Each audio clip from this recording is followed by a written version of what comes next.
Chapter 1528. I really didn't expect it. I did as the second princess said. Even if she hates me now, I was afraid that my wife and children would be in danger, so I didn't dare to secretly go back to see them. It's been more than 10 years. I miss them every day. I thought that they would still be alive and well. I didn't expect that the second princess didn't keep her word. Lu Qing continued to cry bitterly. If it weren't for his wife and children standing by the side, all of them radiating radiance, they would definitely be moved by this man's infatuation. Now they only wanted to say, "Who are you trying to fool?" Tang Guo wanted to laugh out loud. She raised her head and looked at the emperor. The emperor happened to be holding back his laughter and looked at her. Then the father and daughter silently looked away. They couldn't laugh. If they laughed out loud, it would attract Lu Qing's attention. There would be no good show to watch. LV Yufan's mouth trembled. This emperor, this eldest princess, how come he didn't realize that these two people were so interesting in his previous life? At this time, Lu Qing was like a clown in everyone's eyes. He was affectionately acting out the pain of losing his wife and children to make them happy. Lin Yuexiang was wearing a dignified official's robe. She calmly stood on the side. There was also a minister who was familiar with her. He whispered, "Official Lin, is he sick?" "I don't know. This official is not familiar with him." "Oh. Even children are not familiar with each other." This was also the first time he saw him. The emperor suppressed all of his laughter. His voice was still dignified. "What do you mean?" "Your Majesty, Lu Qing has been wrongly accused." For better or worse, Lu Qing had studied hard for 10 years and was lucky enough to pass the exam. Why didn't he stand high up in the imperial court and instead chose to become the second princess's son-in-law? It's all because the second princess threatened Lu Qing with the lives of his wife and children. She also plotted to make herself fall into the water. Lu Qing had no choice but to go down to save her. If Lu Qing didn't agree, Lu Qing didn't care about his own life. He just didn't want to see his wife and children die. In the end, he had no choice but to agree to the second princess's conditions. The emperor was really angry. Although Tang she had been flirtatious in recent years and had secretly kept a gigolo. If Tang she didn't cause any trouble, she would lock herself up in her princess residence and play by herself. Lu Qing could tolerate the fact that she didn't report him, and he couldn't be bothered to care. Which dynasty didn't have a few romantic princesses? Tang Shi and Tang Jiao, these two children, had always been under his watch. He knew exactly what he had done. "Lu Qing, you said that the second princess threatened you. Do you have any evidence?" Hearing the emperor's question, Lu Qing panicked for a moment. "In a hurry," he said, "the maids in the residence can testify for me." "All right then. Summon the second princess and her maids into the palace." Tang she was angry. Compared to Lu Qing, she was still the emperor's daughter. The eunuch who delivered the edict gave her a brief reminder. When she heard that Lu Qing had a wife and children and that she used his wife and children's lives to threaten him to marry her, she was really about to faint from anger. She didn't want to be the eldest princess anymore. She just wanted to live a good life. With Lu Qing as her son-in-law, she was really unlucky for 8 lifetimes. "Lu Qing, everyone is here. Who are the witnesses you mentioned?" the emperor asked. Lu Qing's gaze fell on Huan Zhu first. "Huan Zhu, do you think that the second princess threatened me with my wife and children, so I had no choice but to marry her?" Huan Zhu quickly nodded. Yes. She knew what Lu Qing was doing. When he succeeded, her status would also be high. Chapter 1529. Tang Shi had never liked her, and she didn't like her either. If she could destroy Tang Shi this time, she would become Lu Qing's favorite person. Tang Shi chuckled and looked at Tang Guo. She whispered, "No wonder Imperial Sister was willing to let her go. She is a scourge. Imperial Father, Huan Zhu is not someone by this son's side. Not long after entering the princess residence, she has been serving by Lu Qing's side. This son believes that her confession is biased. Then the other maids should count, right?" Lu Qing looked at Tang Shi with resentment, as if she had really killed his wife and child. Tang Shi didn't know that Lin Yuexiang was Lu Qing's wife. Since Lu Qing wanted to put the blame on her today, she didn't want this decoration who often caused her trouble. Count, of course it counts. Then, Lu Qing turned around and looked at the rows of maids. Most of them were favored by him. He usually treated them well. At the critical moment, it was time for them to play a role. Xiangcao, Yuni, Hongzhu. Lu Qing called out their names one by one. You must tell the truth. Did the princess threaten me with my wife and child? Was that why I had to marry the princess? Some of you must know that the princess sent people to kill my wife and child, right? In fact, Lu Qing was still very nervous. Although he had a good relationship with these maids and bought all the good things for them, he didn't treat them badly at all. He was sure that these maids would say what he wanted. But this was a matter of life and death. Who wouldn't be nervous? The civil and military officials were also very interested in this show. How long would Lu Qing act alone? You can tell the truth, the emperor said. He didn't have much patience with Lu Qing. This jerk, how did he choose him as the top scholar? The maids exchanged glances with one another before speaking.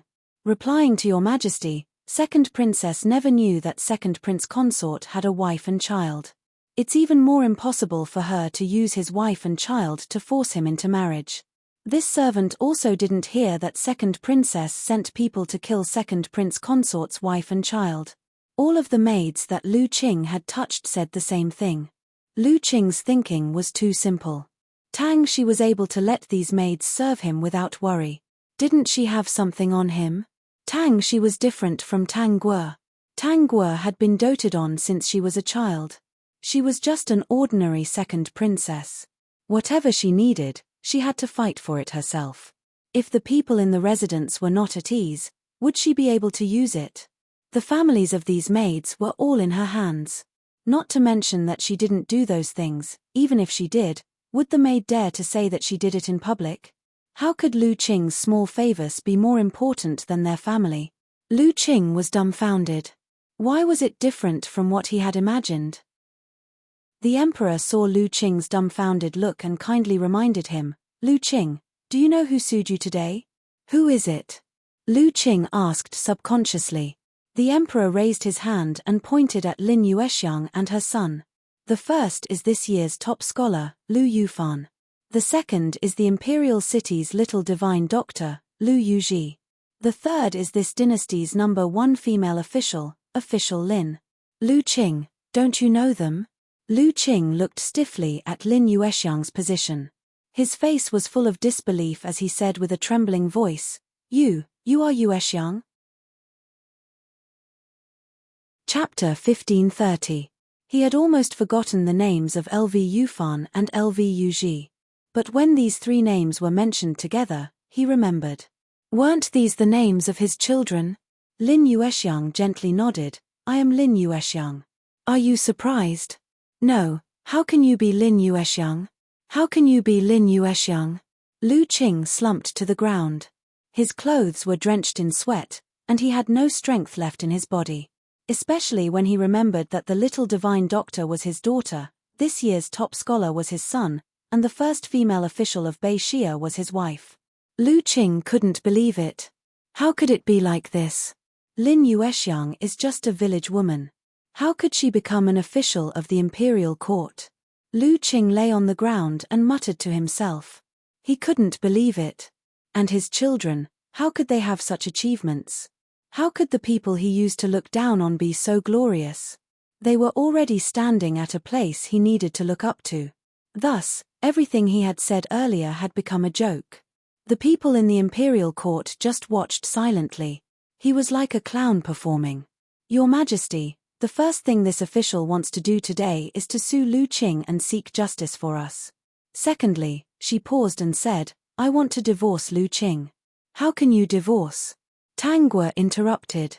All the civil and military officials, including the emperor, looked at her.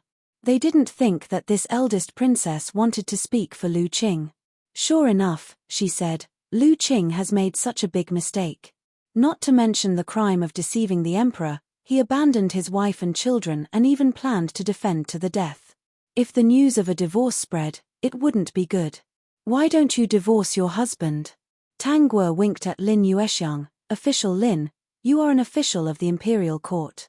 How can you divorce such a person? Divorce your husband. Divorce your husband is the most suitable.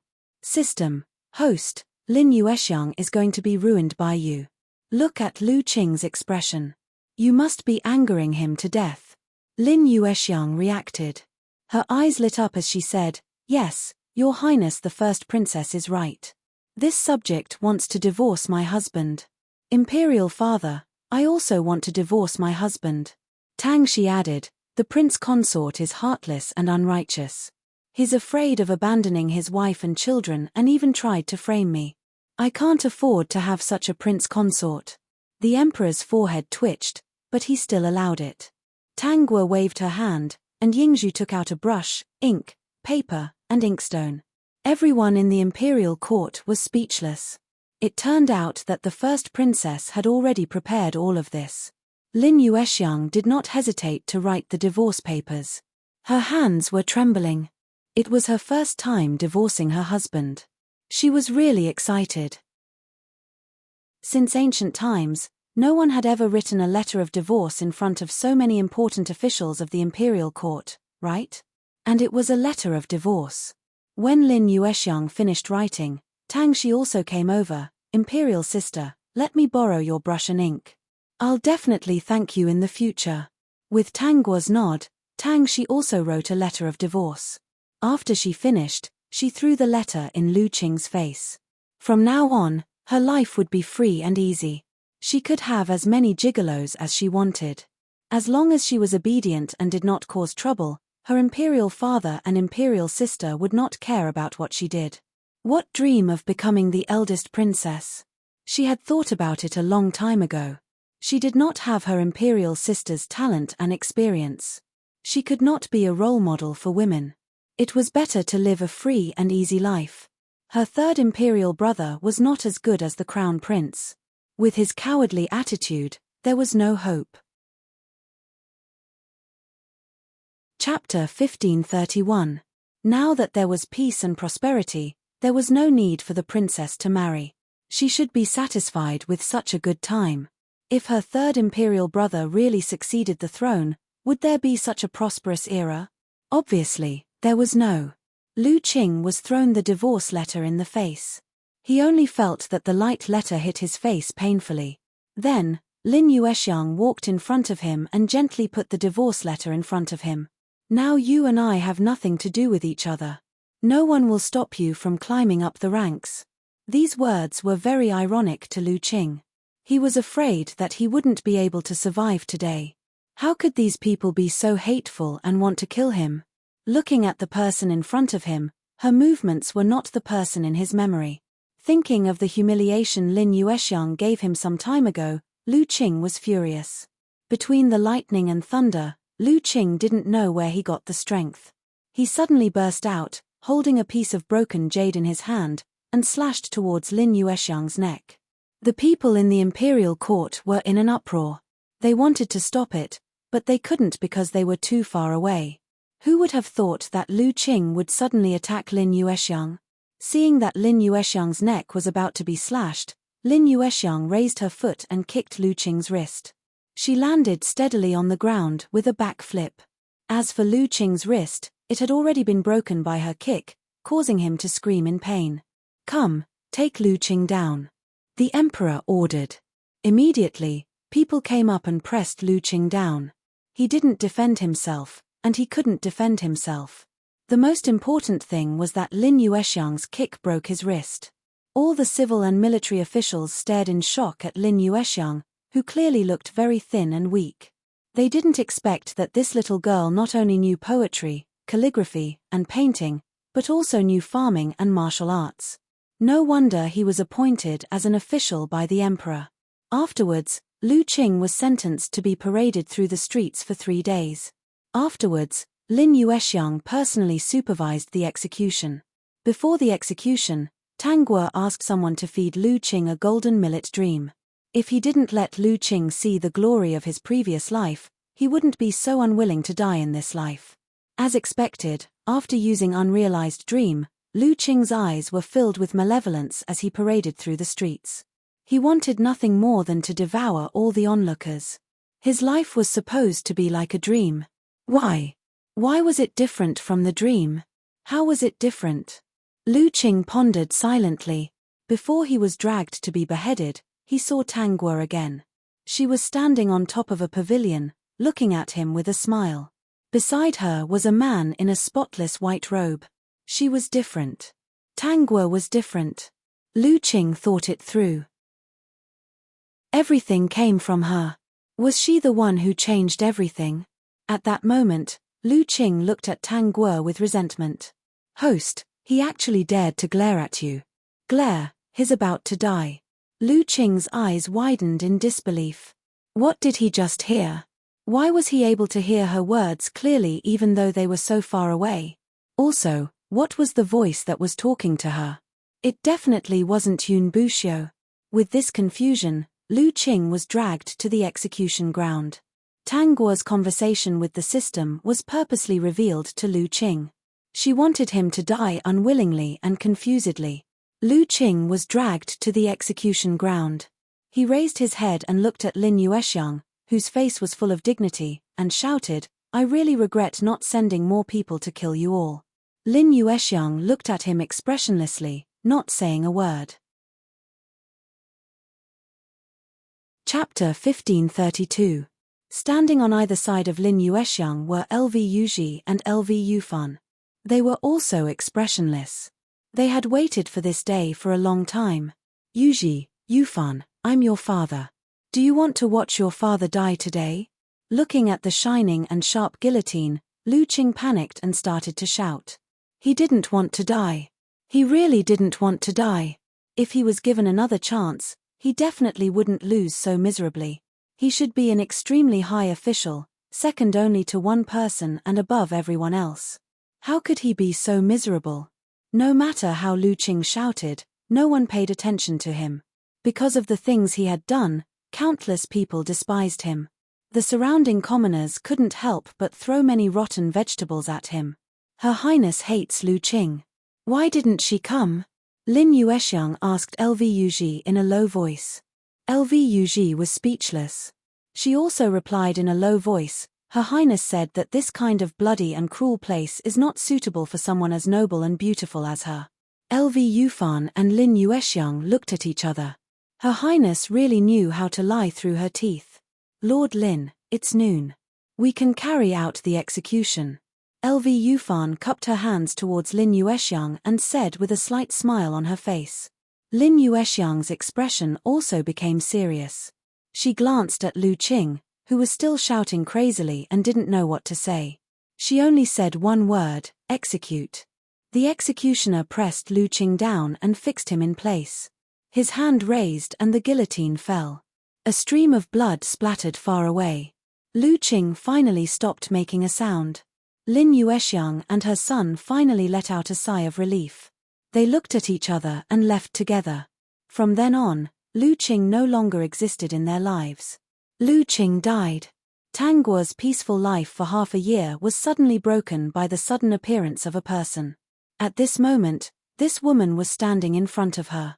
She was also wearing an untainted white robe. Her appearance was also somewhat dusty and her figure was thin and weak. My name is Yun Huiyin. I'm Big Brother Buxiu's adopted sister. When Godfather died, he asked Big Brother Buxiu to take care of me for the rest of my life. Yun Huiyin took a deep breath and said, You are the eldest princess of Bei Xia. You have a noble status and there are countless men in the world for you to choose from. Please don't pester my brother Buxiu. I can only leave him alone. System, host, love rival. Not a love rival. Tang Guo's tone was indifferent as she said, Yun Buxiu and I are not engaged. We are not married, so we are not. System, all right. She could tell that the host really didn't care about this woman's appearance. Yun Huiyin, right? Tang Guo gently raised her eyebrows. This is my princess residence. Not just anyone can enter. You can leave now. I'm not leaving. If you don't agree to leave Brother Buxiu, I'll stay here forever. Tang Guo waved her hand. Throw this person out for me. If she barges in again, I'll have to consider changing a group of people. Yoon Hwarin's eyes widened. Before she could react, she was held down by 2 guards. They really directly threw Yoon Hwarin out from the wall.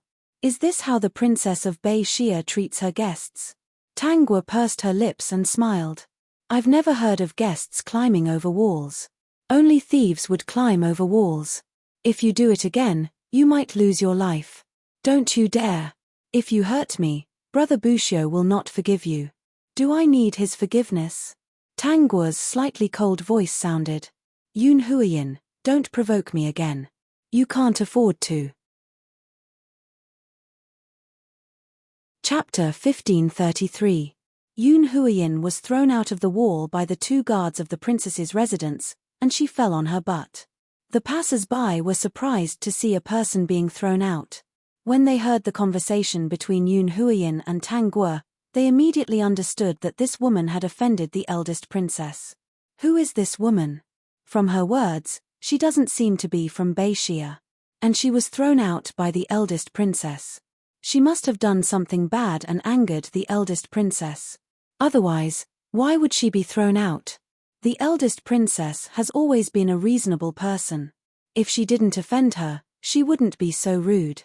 Yoon Hwarin couldn't listen anymore. She stomped her feet, got up from the ground, and turned to leave. Yingzhu carefully observed Tangwa's expression.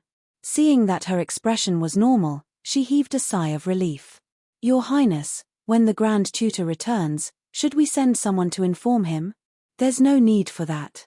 Yoon Hwarin will definitely find out where he went. She will find him before he returns to the residence. Tangwa slowly sipped her tea.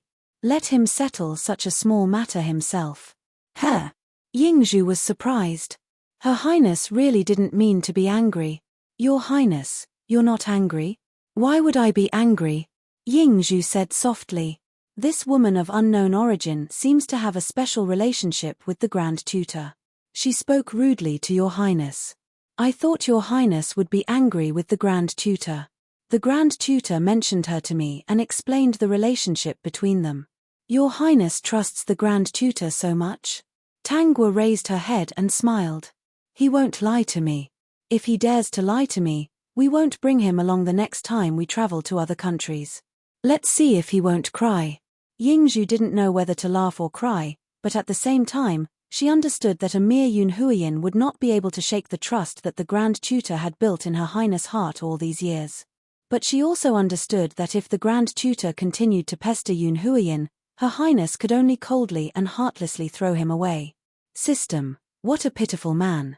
Hopefully, he wouldn't let down the host's great trust.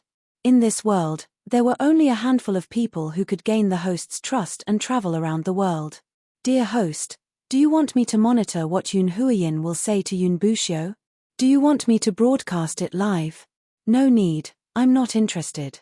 The sun gradually set, and the horizon was covered with a layer of beautiful red clouds. Tangwa was leisurely sitting on a rattan chair, eating grapes while enjoying the rare scenery in front of her. Yingzhu stood by the side. She really couldn't figure out what her master was thinking. However, she would never delve deeper into it and recklessly speculate about His Highness's intentions. She suddenly thought of Huan Zhu's fate. Huan Zhu liked to make decisions on his own. For the sake of his own little thoughts, he was finally abandoned by His Highness. Later on, he helped Lu Qing to give false testimony and committed the crime of deceiving the emperor. On account of the fact that she used to be His Highness's head palace maid, the emperor gave her a white silk scarf.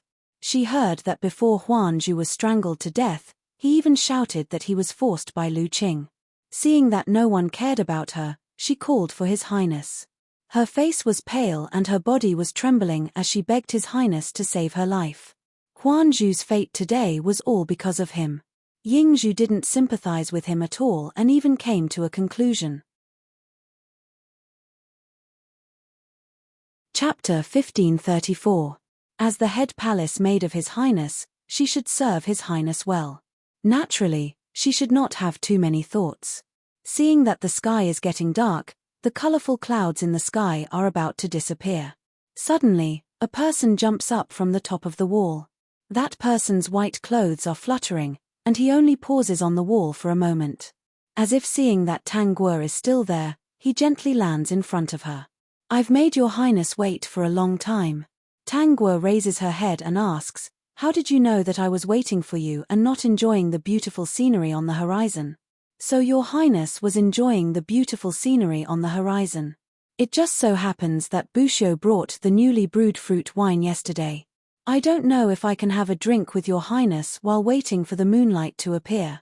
What kind of fruit wine is it this time? It's only brewed from grapes. The color is ruddy and clear. It just so happens that Buxiu brought 2 colored glass cups. It's best to use the colored glass cups to hold the red grapefruit wine. Yingzhu carefully raises her head. Sure enough, she sees that Yun Buxiu is holding a tray. On the tray, there is a wine pot made of white jade. Presumably, the wine in this wine pot must be the wine brewed from grapes.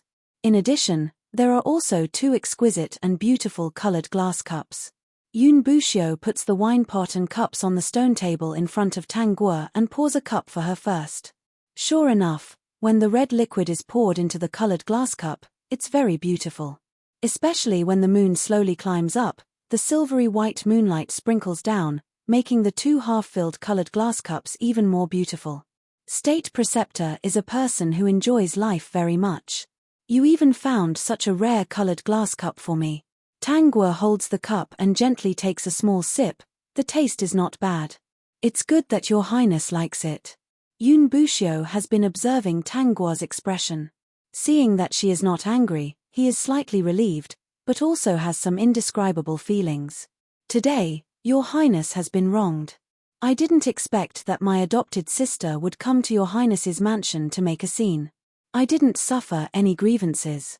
I am the princess. With a command, she was thrown over the wall by my guards. When Yun Buxiu heard her words, she smiled and said, Your Highness. What else does the imperial tutor want to say? Don't take my adopted younger sister's words seriously. I hope that your highness will only believe what comes out of your mouth, and not believe what you hear from others. Tang Guo gently raised her head with a slight smile on her face. That pair of beautiful and clear eyes looked straight at Yun Buxiu. It was just an ordinary glance, but it made Yun Buxiu's heart beat wildly. She almost couldn't control it. Her heart was filled with emotions. When I believe in someone, I believe in that person. Even if thousands of people say that this person is not good, as long as I don't see that he is not good, he is good. State Preceptor, in the past, I would never believe a person's words, no matter how convincing they are. These sincere words had relieved Yun Buxiu of all her worries. The emotions that were about to spurt out from his heart stopped beating wildly.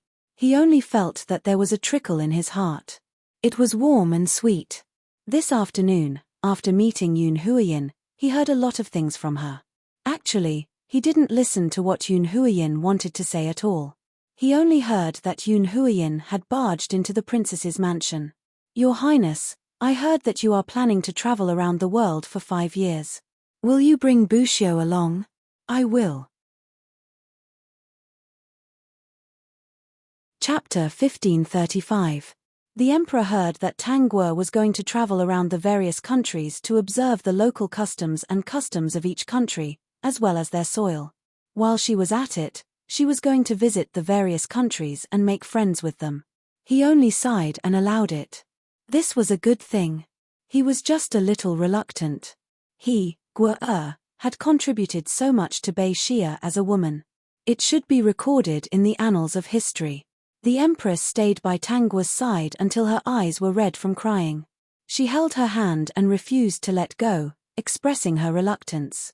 She was going for 5 years. How could a woman who had been pampered since she was young wander around and live such a hard life? What if she encountered some natural disaster along the way? Tang Ji was also reluctant, but he did not persuade her. He knew that his persuasion was useless. His imperial father had already allowed it, so he could only silently choose to support it. He could not do what his sister could do, nor could he do it. The only thing he could do was to learn from his imperial father how to govern the country, so that he would not let down her good intentions. If he still could not continue the prosperous era after she did this, then he would really be a mediocre person. When the people heard that their eldest princess was going to travel around the various countries to observe their customs and environment, in exchange for species that Beixia did not have, they were all grateful with tears in their eyes. On the day Tang Guo left in the carriage, the entire imperial city's people went to send her off. Even Tang Shi was here. Beside Tang Shi, there were two rather good-looking men. She looked at Tang Guo with a complicated expression. People like Imperial Sister are like the sun in the sky that can illuminate the entire earth. People like us who only enjoy the warmth of the sun cannot compare to her. Imperial Sister, I wish you a safe return. After going through so much, from the jealousy and hatred towards her imperial sister to the relief now, Tang Shi understood a lot. Beixia's days were getting better and better. Now, many countries wanted to import crop seeds from them. Everyone in Beixia was well fed and warm, and their soldiers were strong. Perhaps for many years to come, no one would dare to have any ideas about them. If there was no war, these princesses' days would be better. Once there was war, regardless of whether they could fight or not, the princesses would inevitably be sent to political marriages. As for her royal sister, she used another method to make the northern summer country so powerful that other countries did not dare to make an enemy out of them. She admired him and could no longer be jealous. I just can't stay here. I want to go out for a walk, Tang Guo said with a smile. Tang Shi almost rolled her eyes in front of everyone. The last time he left, he brought back Lin Yuexiang and her two children. Beixia's first female official, a top scholar, a godly doctor, and some rare crops in the wild. Now that it had been 5 years, who knew how many things he would bring back? Tang Guo's carriage started to move slowly. Tang Shi kept looking at the back of the carriage until it finally disappeared from her sight. Your Highness looks a little sad. Now that the first princess has left, no one will be able to steal your limelight. Isn't that a good thing? Hearing the man's words, Tang Shi slapped him in the face. You can get lost now. The man covered his face in disbelief. He didn't understand at all. Wasn't it just a sentence? Why was he beaten up by the second princess? Tang Shi glanced at the man. You short-sighted thing. Don't try to sow discord in front of this princess. This princess is far from imperial sister. How can we compare? Ignorant. Chapter 1536. A man who was short-sighted and tried to sow discord did not make Tang Shi change her flirtatious habits. She loved beauty. In the past, the more good-looking a man was, the more she was interested in him. Now, she preferred a man who was good-looking and did not need to be too smart, but had to be tactful and sensible. Only then would she keep him by her side. As a result, her gigolos had decreased by more than half, but those who stayed were extremely obedient. Her days were more comfortable. As for her relationship with the third prince, it had been broken many years ago. The third prince seemed to dislike her as a sister. He thought that she was a flirtatious person and would not be able to achieve great things. After Lu Qing was beheaded, the third prince even wanted to introduce someone to her. He wanted to rope this person in. Tang Shi rejected him on the spot. She still wanted to live a peaceful life and did not want to be dragged down by others. Now that she, as a princess, had avoided the political marriage, her days were much better. How could she be willing to be used by the third prince just because of her blood relationship with him? Her father, the crown prince, and her elder sister were not fools. Because of this, she even kindly advised the third prince to behave himself and not cause any trouble. The third prince said on the spot, "It's just a woman's view. I didn't expect you to be such a greedy person. Tang Shi, you will regret it." Tang Shi did not know if she would regret it in the future, but she was living a good life now. During Tang Guo's tour of the various countries, it was not peaceful. This was not peaceful, but it did not mean that there were many dangers along the way. It was that Yun Huiyin was a clingy person who would suddenly appear in front of them. Every time Yun Huiyin appeared, she would complain to Tang Guo with a face full of complaints. Otherwise, she would point at Tang Guo and say something. When Tang Guo was annoyed, she would get someone to throw her out. Then, Yoon Huiyin would explode and look for Yoon Busho on the spot. When she saw Yoon Busho, she wanted to throw herself into Yoon Busho's arms and cry pitifully. Unexpectedly, Yoon Busho saw that the situation was not right and quickly jumped up high. She turned around and jumped behind Tang Guo. She even whispered to Tang Guo, "Your Highness, I'm also considered one of your people. At this time, you have to protect me." When Yoon Huiyin saw how close Yoon Busho and Tang Guo were, she stomped her feet angrily. "Brother Busho, she asked someone to throw me away just now. Aren't you going to help me vent my anger?" Yoon Busho replied, "Sister, don't appear in front of His Highness. If His Highness can't see you, he naturally won't ask anyone to throw you away. This matter can be easily resolved. I'm just a lowly imperial tutor while Her Highness is the princess of the northern summer country. Her status is noble and I have to obey Her Highness' orders." It would have been better if he didn't say this. Now that he said it, Yoon Huiyin was even angrier. "Brother Busho, why do you have to do this? He has been with her for so many years, but she didn't get together with you.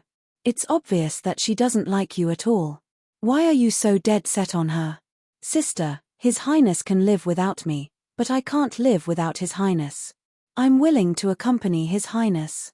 And His Highness doesn't treat me as badly as you say. Only I can experience His Highness's kindness to me. You can't understand." Yoon Busho said, "Sister, I only have brotherly feelings for you. Back then, I only promised Godfather to treat your illness. Now that you've recovered, I'll treat it as repaying Godfather's kindness. In your words just now, I don't like you either. Why do you keep following me? This won't end well." Chapter 1537. I don't care. Godfather said that you have to promise to take care of me for the rest of my life. Yoon Busho stole a glance at Tang Guo. Seeing that her expression was normal, he said, "I didn't promise. I only promised to cure your illness." Yoon Huiyin clenched her teeth and didn't say anything else. After a moment of silence, she turned her gaze to Tang Guo. "Tang Guo, Brother Busho is so good. You're not worth it. He likes you so much, but you're indifferent and don't want to be with him. I've never seen such a cold-hearted person like you. Let me tell you, I won't take this lying down. One day, I'll make Brother Busho come back to my side." "System, in your dreams? Once you're in the hands of the host, how can you escape?" It was impossible. After that day, Yoon Huiyin didn't appear again. Tang Guo didn't care about this person. She treated her as if she never appeared. Yoon Busho was also very tactful. He didn't mention Yoon Huiyin at all. Just as he said, he had already repaid his godfather's kindness. He wouldn't bother with Yoon Huiyin anymore. On the other hand, His Highness didn't blame Yoon Huiyin for venting her anger on him. He felt a little happy. System, this guy is getting easier to satisfy. Maybe it's because he's been through too much hardship. Just a little sugar makes him feel sweet. Without Yoon Huiyin's entanglement, Tang Guo's journey was much faster. During this period, she visited 20 countries, both big and small. The people of these countries had long heard that the eldest princess of Beixia was going to travel around the countries. They had been looking forward to her arrival. Establishing a peaceful friendship with the northern summer would only be beneficial to them. In the 5th year, Tang Guo fulfilled her wish and visited all the countries in her plan. When she returned to the imperial city, it was even more prosperous. When the citizens heard that she was coming back, they waited outside the city very early. Seeing her pulling carriages of things behind her, that familiar carriage made them feel a little teary. Tang Guo had originally decided to come back in the 6th year. But the emperor's health couldn't take it anymore, so she had to bring it forward. In these few years, she had actually encountered many dangers. Those who wanted to kill her and kidnap her all died miserably in the end. By the 4th year, those dangers were basically gone. It was as if the other party already understood that no matter how many people they sent, they would not be able to take her life. Raising an assassin required a lot of money. Every time, there would be no return. It was simply unbearable. Tang Guo hurriedly rushed to the imperial palace and met the emperor. She told him everything that she had encountered and seen over the years. Even if he talked for 10 days to half a month, he wouldn't be able to finish everything. Tang Guo only talked about the important points, and the Empress accompanied her. She held the Emperor's hand and listened together. The Emperor's aged face was full of smiles. From time to time, Gray would say, "Guo is really awesome. Guo doesn't belong to men. Who said that women are not as good as men?" Guo had done something that no one had ever done before. Crown Prince Tang Ji's eyes were red. Before his younger sister came back, his imperial father didn't have any energy at all. He couldn't eat and almost couldn't speak. Now that he had said so much in one breath, it could only be the final radiance of the setting sun. In the end, the emperor took Tang Guo's hand and patted it gently. "Guo, Imperial Father wants to thank you. You made Imperial Father an emperor who started the Golden Age. My life was not in vain. You have always been Imperial Father's good Guo." Tang Guo paused and looked into the emperor's penetrating eyes. She said, "Imperial Father is also Imperial Son's good Imperial Father. Thank you for your help." Chapter 1538. The Emperor left with a smile. Not long after, the Crown Prince, Tang Ji, ascended the throne. On the day of the ascension, there was a small disturbance. It was the third prince, Tang Jiao, who appeared with many soldiers to usurp the throne. He came with a strong momentum, but he found that things were different from what he had imagined. His small number of people were instantly washed away like a broken dam. Seeing his people fall down one by one, the third prince's eyes widened in disbelief. Tang Ji stood in the position of the imperial family, and his expression was somewhat indescribable. What kind of courage did this idiot have to think that he could seize the throne with 1,000 soldiers? After so many years, he still didn't understand. "I can't accept this." The third prince's eyes were about to split open as he was tied up and dragged down. "Father has just passed away. Today is a good day for me to ascend the throne. It's not good to see blood. Pass down the order, imprison the third prince in the mansion. Without permission, he is not allowed to leave the mansion for the rest of his life." It was impossible to kill his own brother as soon as he ascended the throne. Tang Ji was not that stupid. No one cared about such a small mistake, and the ascension ceremony continued. When Tang Ji became the emperor, the first thing he did was to confer titles. Everyone who followed him was promoted. Tang Guo naturally became the eldest princess. Tang Ji conferred the title, Feng Shuo. It meant that she brought a bumper harvest to Beixia every year, changed the living environment of everyone in Beixia, and allowed everyone in Beixia to have enough food and clothing. Princess Feng Shuo was the legend of the Northern Summer Kingdom. After that, Tang Ji rewarded his obedient younger brothers and sisters. State Preceptor Yun Buxiu was still the state preceptor. One day, Tang Ji found Yun Buxiu and asked directly, "State Preceptor, your 20 years of office is about to expire. When are you leaving?" Until now, Tang Ji still couldn't stand Yun Buxiu. Every day, he hoped that he would get lost and not stick to his sister all day. Now that he was the emperor, his sister naturally had to be doted on by him. What did an outsider mean by showing affection in front of his sister every day? "Your Majesty, I want to extend the term." Yun Buxiu said with a straight face, "I still have some skills. Not only do I know how to tell the weather, but I also know some medical skills." He looked as if he would never be able to find such a cheap and practical state preceptor again if he left. Tang Ji was so angry that he laughed. "Extension period?"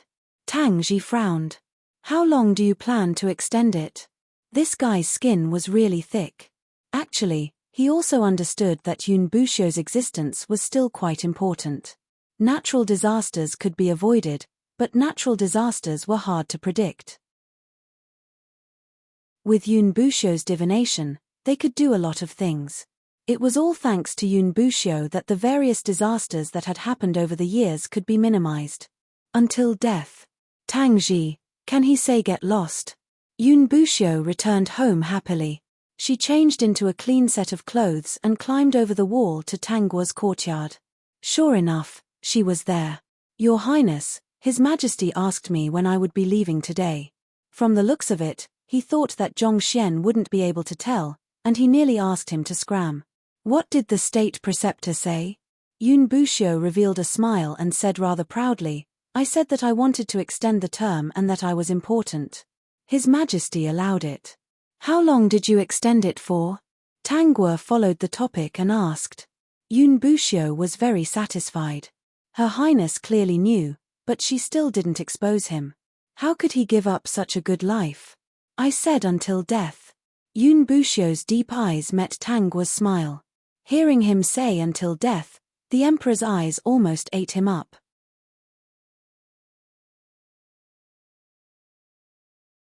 Chapter 1539. As the days passed, Yun Buxiu continued to climb over the wall. Over time, he began to think that this was a good idea.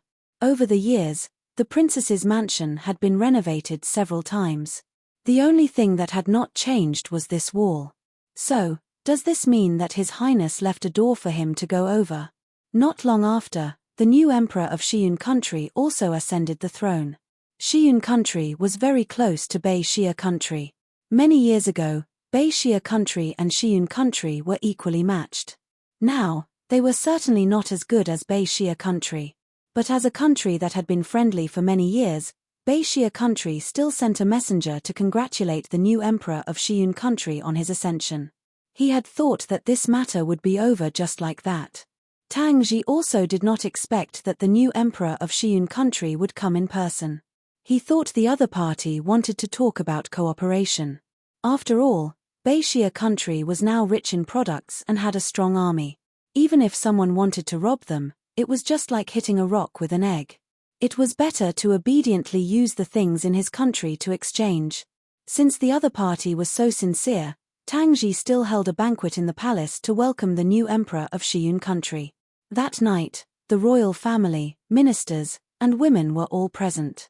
Tang Guo, the iconic princess of Bei Xia country, sat on the left side of Tang Ji. Yun Buxiu sat on the right side of him. Yun Buxiu was not satisfied with this. He would rather sit next to His Highness than enjoy this honor given to him by the emperor. Originally, the guests were all happy. Unexpectedly, the new emperor of Xiyun country suddenly stood up, first toasted Tang Ji 3 times, and then raised his glass to Tang Guo. At this point, no one felt that there was anything wrong. In everyone's view, their plump princess deserved such treatment.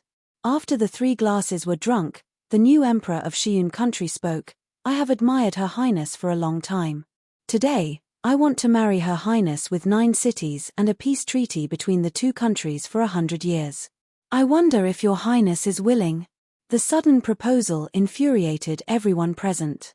The smile on Tang Ji's face disappeared in an instant. The wine glass in Yun Buxiu's hand had been smashed into powder. Lin Yuexiang's desk was left with a deep fist print. LV Yufan's pair of smiling eyes have been fixed on the Western Cloud Emperor's face. That smile that is not a smile almost made the palace maid beside her, who was pouring wine, almost trip over. Oh my, the Prime Minister's smile is really scary. In LV Yuji's hand, there were already several silver needles glowing with cold light. If the person who spoke was not the Emperor of Xiyun country, her silver needles would have already flown out uncontrollably. You wish. While everyone at the banquet was silent and their eyes were filled with anger, Tang Guo was the only one who still had a smile on her face. She said lightly, Who gave you the courage? The new emperor of Xiyun country also felt it. When he said those words, the originally friendly eyes around him became fierce, as if they wanted to swallow him whole.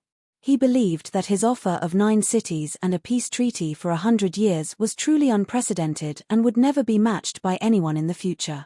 No matter how noble the eldest princess was, she was still a woman. As an emperor, who didn't love the country? Wasn't it good to have 9 more cities? When he heard Tang Guo say those words, he was also a little angry.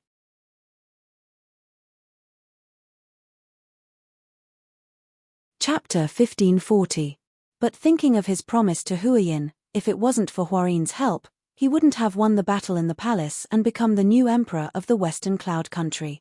Your Highness, are you not satisfied with these conditions? Tang Guo shook her head and smiled softly. I'm just not satisfied with you. Seeing Tang Guo shaking her head, the Western Cloud Emperor thought he had a chance.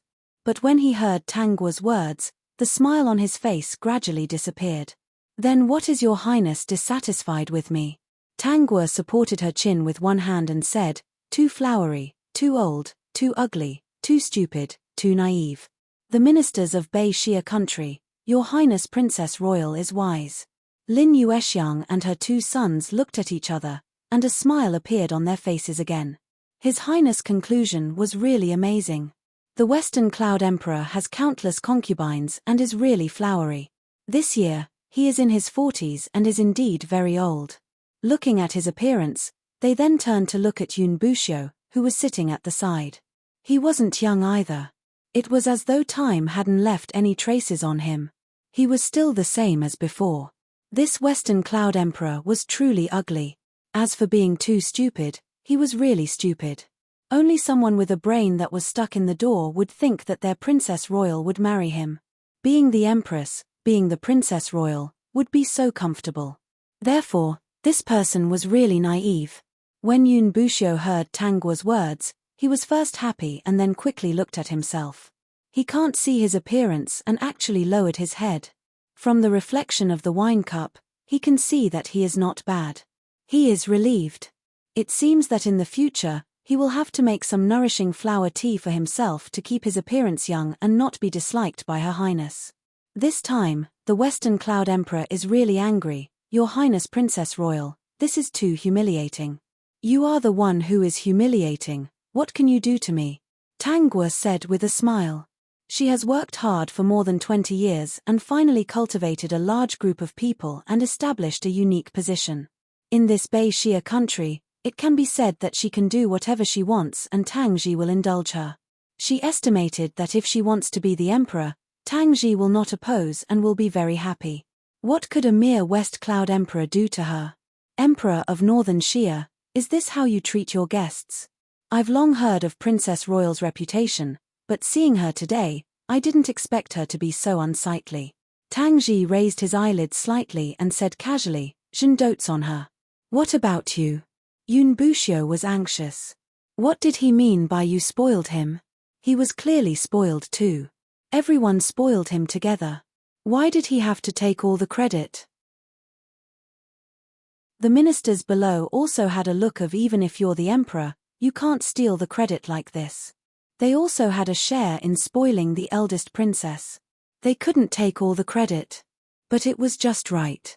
Obviously, Tang Ji's words were more imposing. After all, he was the emperor.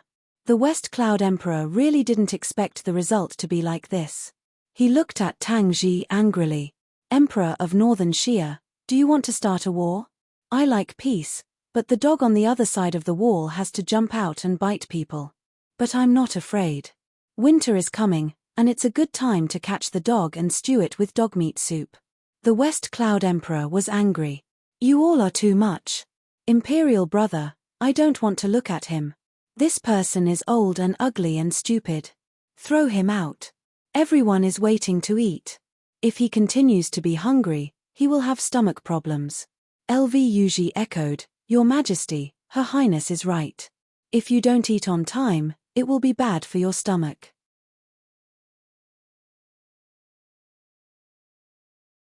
Chapter 1541. There are so many courtiers here. It's not good if they are really hungry. LV Yuji continued. Your Majesty, this subject is indeed very hungry.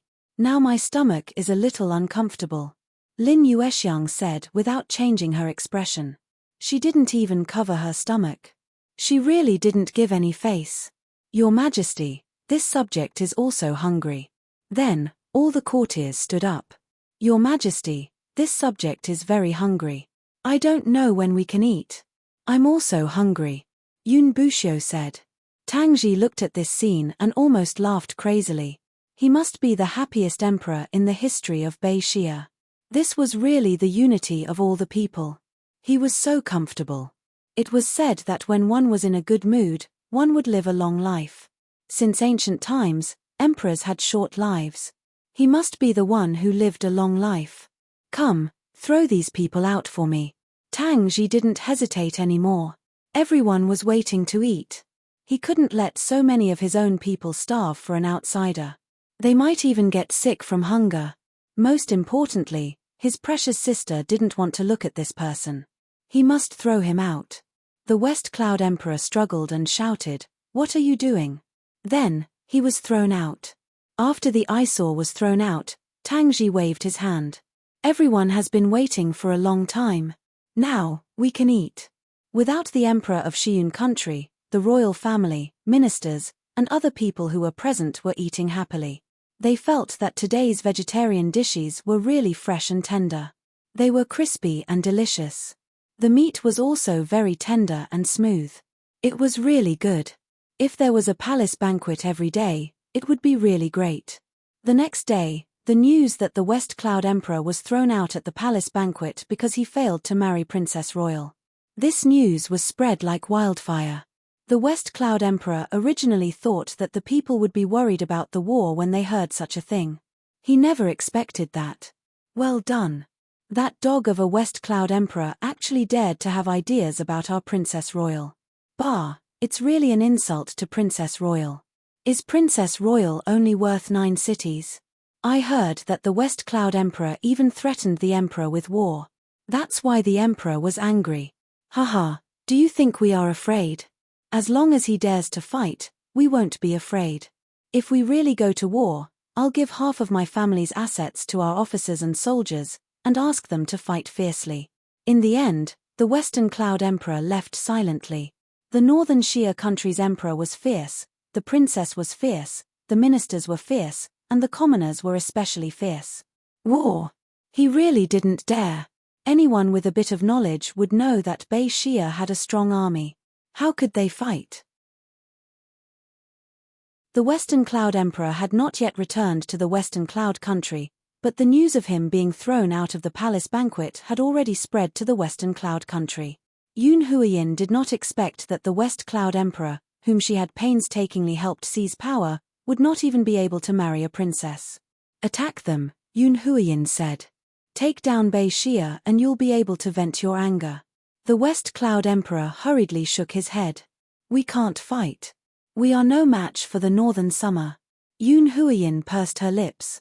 Then you have to think of a way to make Tanguo get married. Don't let her pester brother anymore. I can't think of a way. If Bei Xia wants to attack us, it will happen in an instant. We won't have the strength to resist. Not only are they strong, but the commoners are also ruddy. How can we compare? Then develop. I'll help you.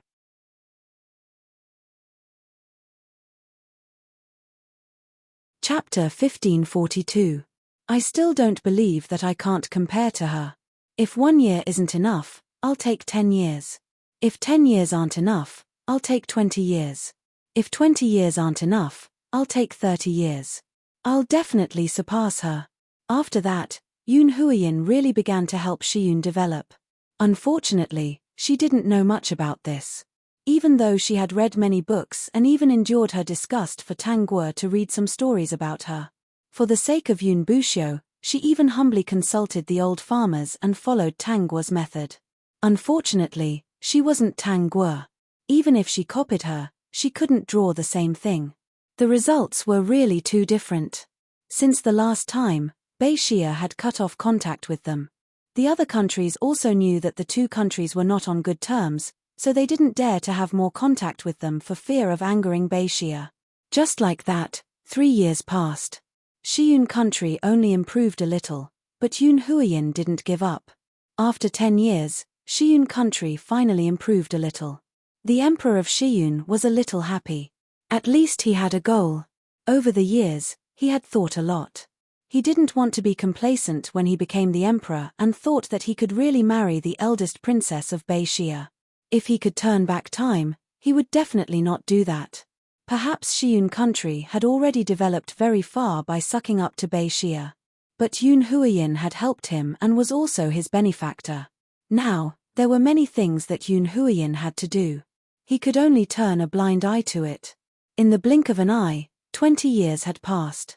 Yun Huiyin thought that the current Xiyun country should not be worse than Bei Xia. She didn't immediately let the Emperor of Shiyun order to attack Beixia. Instead, she planned to secretly go to Beixia to inquire about the situation. Moreover, it had already been 20 years since she last saw Yun Buxiu. She wanted to see if the eldest princess was still as beautiful as she was back then after 20 years.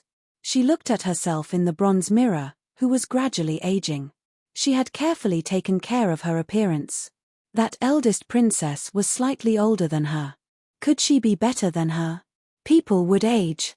No matter how well they took care of themselves, they couldn't resist the passage of time.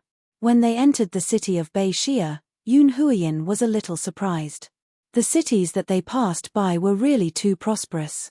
Basically, she didn't see any cities that were not prosperous.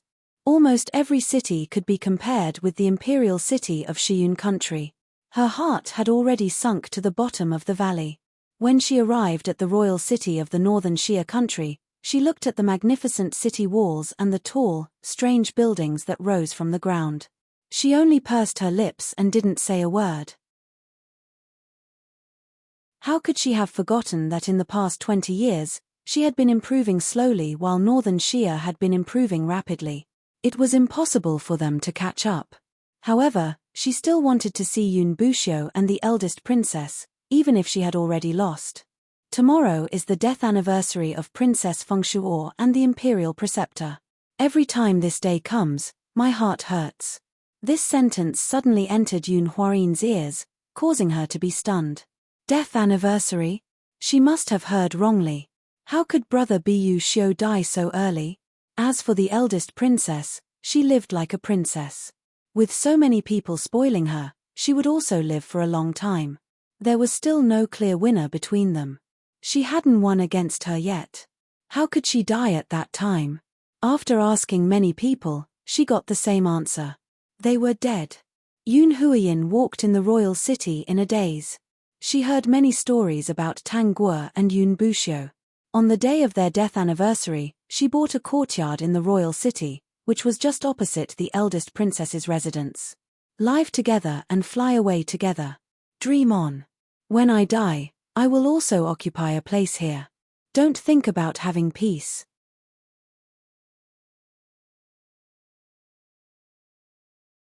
Chapter 1543. When Tang Guo opened her eyes, 4 people appeared in her line of sight. 2 men and 2 women. They looked very young, probably in their early 20s. The 4 of them had pretty good appearances. The men were handsome and the women were beautiful. However, one of the women was very thin and her face was a little pale. However, it wasn't hard to tell that she was quite good-looking. If her skin was rosy again, she would definitely look better. I feel that this city is really strange. The one who spoke was another girl. She looked cute and playful. She lowered her voice and said, "Why are they so happy? They keep smiling every day. Isn't it strange?" This girl was called Yin Xiaofei. In this world, she was a relatively important female supporting character. After all, it's the Rubik's Cube world. The city inside definitely isn't normal. This was Yin Xiaofei's brother, Yin Rui. A supporting male lead who had always been secretly in love with the female lead was only willing to take out the key passed down by his ancestors to open the Rubik's Cube world. It was a very simple bronze plate that was not exquisitely crafted. Naturally, the man and woman sitting on the other side were the male and female leads of this world. The male lead was called Di Chenming and the female lead was called Yi Yingxue. The cause of this matter was the female lead, Yi Yingxue, who had a terminal illness. Di Chenming and Yi Yingxue were very loving. However, Yi Yingxue's terminal illness broke all their sweetness. Although the 2 of them had good family backgrounds, they were helpless in the face of terminal illness. They tried many methods but still couldn't find a way. In the end, in order to let Yi Yingxue live longer, they chose conservative treatment. They used traditional Chinese medicine to gently nurse Yi Yingxue's body. Because she didn't go through chemotherapy, she didn't keep her long hair. However, because of the terminal illness, her hair was a little yellow and dry. It wasn't as black and beautiful as before. The doctor once said that Yi Yingxue could only live for 3 years at most. After 3 years, she would definitely die. This was the result after they nursed her back to health. Di Chenming wasn't willing to accept this result. He began to flip through all kinds of strange ancient books. Finally, he found a strange ancient book. After deciphering the words in the ancient book, he knew about the existence of the Rubik's Cube world. In the Rubik's Cube world, he could find medicine that could cure terminal illnesses and even prolong life. However, in the Rubik's Cube world, he needed a key. Coincidentally, he saw the picture of a key in the ancient book. He was stunned. He had seen this key when he was young. It was exactly the same in his childhood friend Yin Rui's house. He found Yin Rui and explained his intentions. Yin Rui was secretly in love with Yi Yingxue, so he agreed and gave the bronze plate to Di Chenming. He had the key, but how was he going to open it? With the two of them working together, they flipped through the ancient books in the Yin family's collection and found the method to open it. The method was very simple. It required a man and a woman with the Yin family bloodline to drip a drop of blood onto the bronze plate. Then, the gate to the magic cube world could be opened. After the two of them discussed it, they felt that it was feasible. Yin Xiaofei agreed when she heard that there was such a magical place that could save Yi Yingxue's life. In this way, the four of them used the key to open the door to the Rubik's Cube world. They didn't know that the ancient book was incomplete. In the incomplete part, there was only one sentence: entering the Rubik's Cube is easy, leaving the Rubik's Cube is difficult. However, given Di Chenming's personality, even if there was a tiny bit of hope, even if he saw this sentence, he would still choose to open it. He was even afraid that the Yin siblings would not agree and would hide this matter. Therefore, it didn't matter whether he knew or not.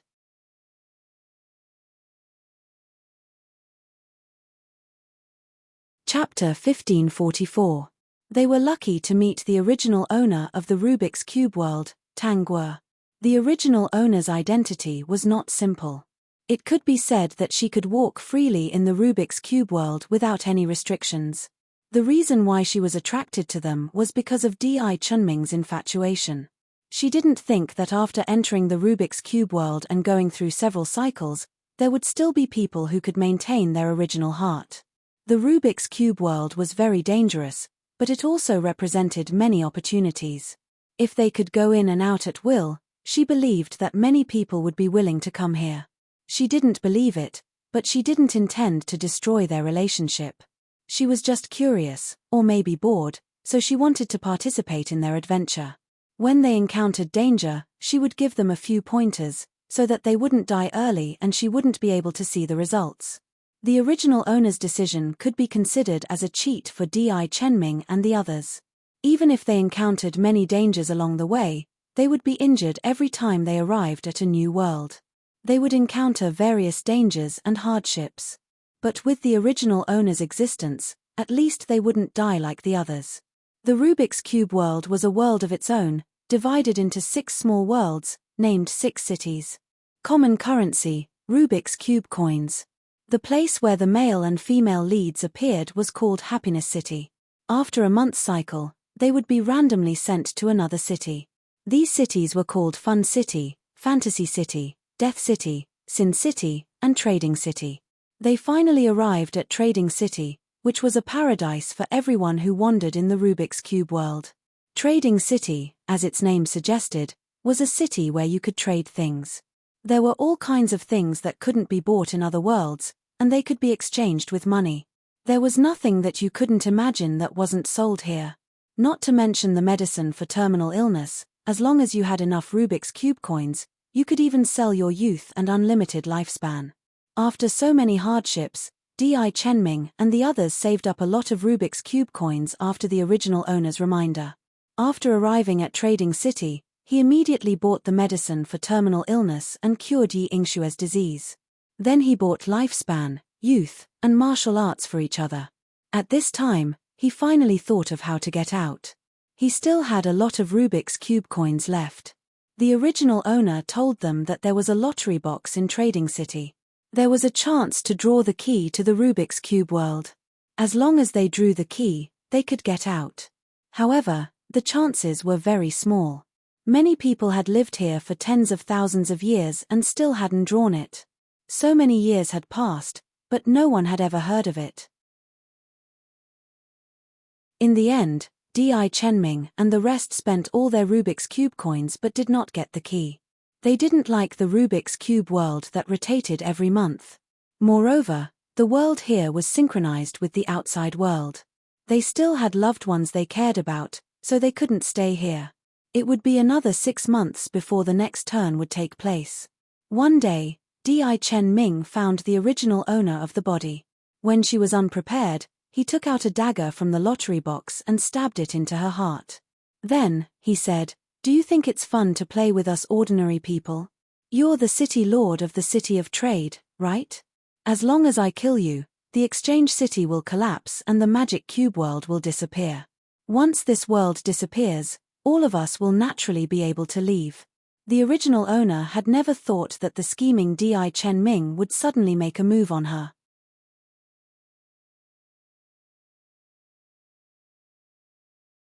Chapter 1545. The previous owner of the body did not know that Di Chenming has a powerful main character halo in this world. Even an ordinary person would eventually obtain everything he or she wanted due to various fortuitous encounters.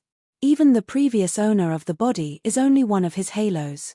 Now that this halo is obstructing him, he must get rid of it. The lottery box of the City of Trade should not contain a weapon that can threaten the life of the city lord. But nothing is absolute, and accidents are bound to happen. Di Chenming is the cause of this accident. It can be said that this divine artifact exists for Di Chenming. With his scheming nature, he will hide the weapon the moment he draws it from the lottery box. When the previous owner of the body dissipates, she finally knows how her identity was exposed. The reason is the weapon. There is a powerful spirit attached to the weapon. The spirit seems to know the secret of the Rubik's Cube world. According to the previous owner of the body, the spirit has been waiting for the person who can break the Rubik's Cube world. When Di Chenming was brought to the lottery box by the previous owner of the body, the mysterious spirit knew his chance had come. Di Chenming was able to draw this divine artifact because of this spirit. There was no need to guess what happened next. Di Chenming must have been bewitched by this soul and believed what the other party said. He also wants to leave this world and does not want to stay in this world.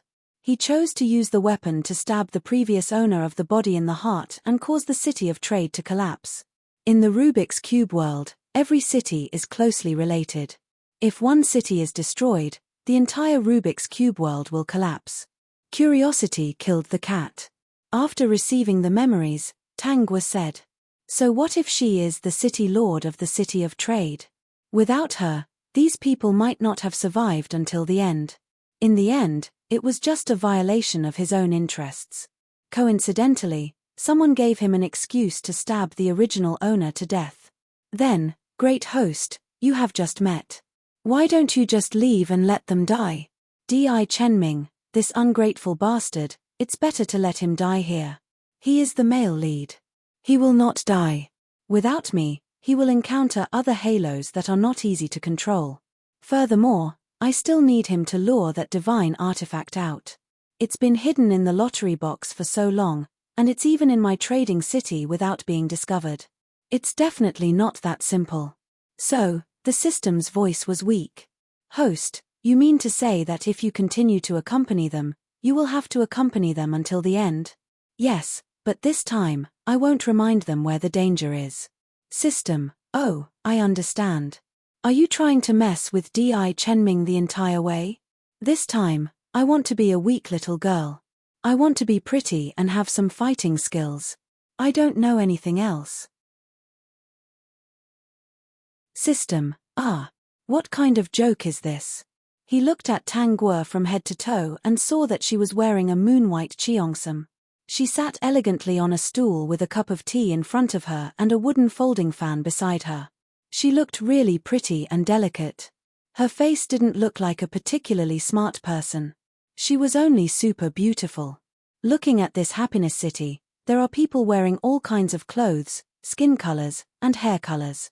The people in the Rubik's Cube world came from different worlds. Some came here on their own accord, and some came here unintentionally.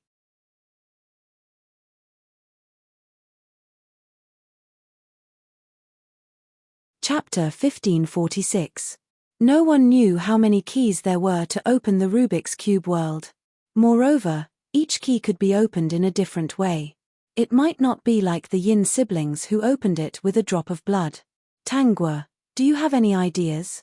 While the Yin siblings were having a heated discussion, Di Chenming noticed Tangguo, who was deep in thought with her head lowered. He looked at her with a pair of penetrating eyes. Tangguo looked up. What ideas? Ideas about this city. Do you think there's anything strange about this city? Di Chenming, who had just entered the Rubik's Cube world, didn't understand the rules here. The ancient book that recorded the Rubik's Cube world didn't record much. Other than the keys to open it, it only described that there were many things that couldn't be bought outside. Not long after they arrived at Happiness City, they met Tangguo. Tangguo said that she had just arrived and it wasn't safe for her to be alone. She needed to find a small team to accompany her. Seeing that she was alone, they agreed. After that, she paid for their accommodation for a few days and even treated them to a few meals. Just like that, they became true teammates. According to the original plan, the original owner would take care of their food and accommodation for the next few days. But now, they were dreaming. I can't see anything for the time being. Why don't we ask around after we eat? Tangguo said with an embarrassed smile. Di Chenming saw that she really didn't know much about this place. Looking at her clothes, she must be a pampered young miss who accidentally fell into this place. Maybe she was lucky to get some Rubik's Cube coins. It seemed like he had to think of a way himself. Ah Ming, I found a problem. Not only are the people here smiling every day, they also don't seem to leave the city. The pale Yingxue tugged at Di Chenming's sleeve. Ah Ming, do you think there's a secret outside the city? Should we go and take a look? I was planning to leave the city but I was stopped. Yin Rui said helplessly. The other party didn't say anything. They just smiled and pulled me back from the city gate. It was very strange. After that, I planned to sneak out when no one was looking. I didn't expect them to find me and throw me back here. Ah Ming, why don't we sneak out tonight to take a look? Yi Yingxue suggested. Di Chenming didn't hesitate and quietly discussed with the others. They decided to go out tonight. Actually, they had just arrived yesterday afternoon and met the original owner not long after. Many of the people in the city were very strange. They had just arrived, so they didn't dare to ask too many questions for fear of danger. Why did he team up with Tangguo? It was because Tangguo looked the same as them. She didn't look like someone from this city. Instead, she looked like someone who had just come from outside. Of course not. There were other people with more normal expressions. However, these people all had vigilant looks on their faces and were unwilling to say anything to them. Every single one of them looked like they were not to be trifled with. Their bodies were emitting a cold aura, so they did not dare to casually ask anyone. SSS. S. S.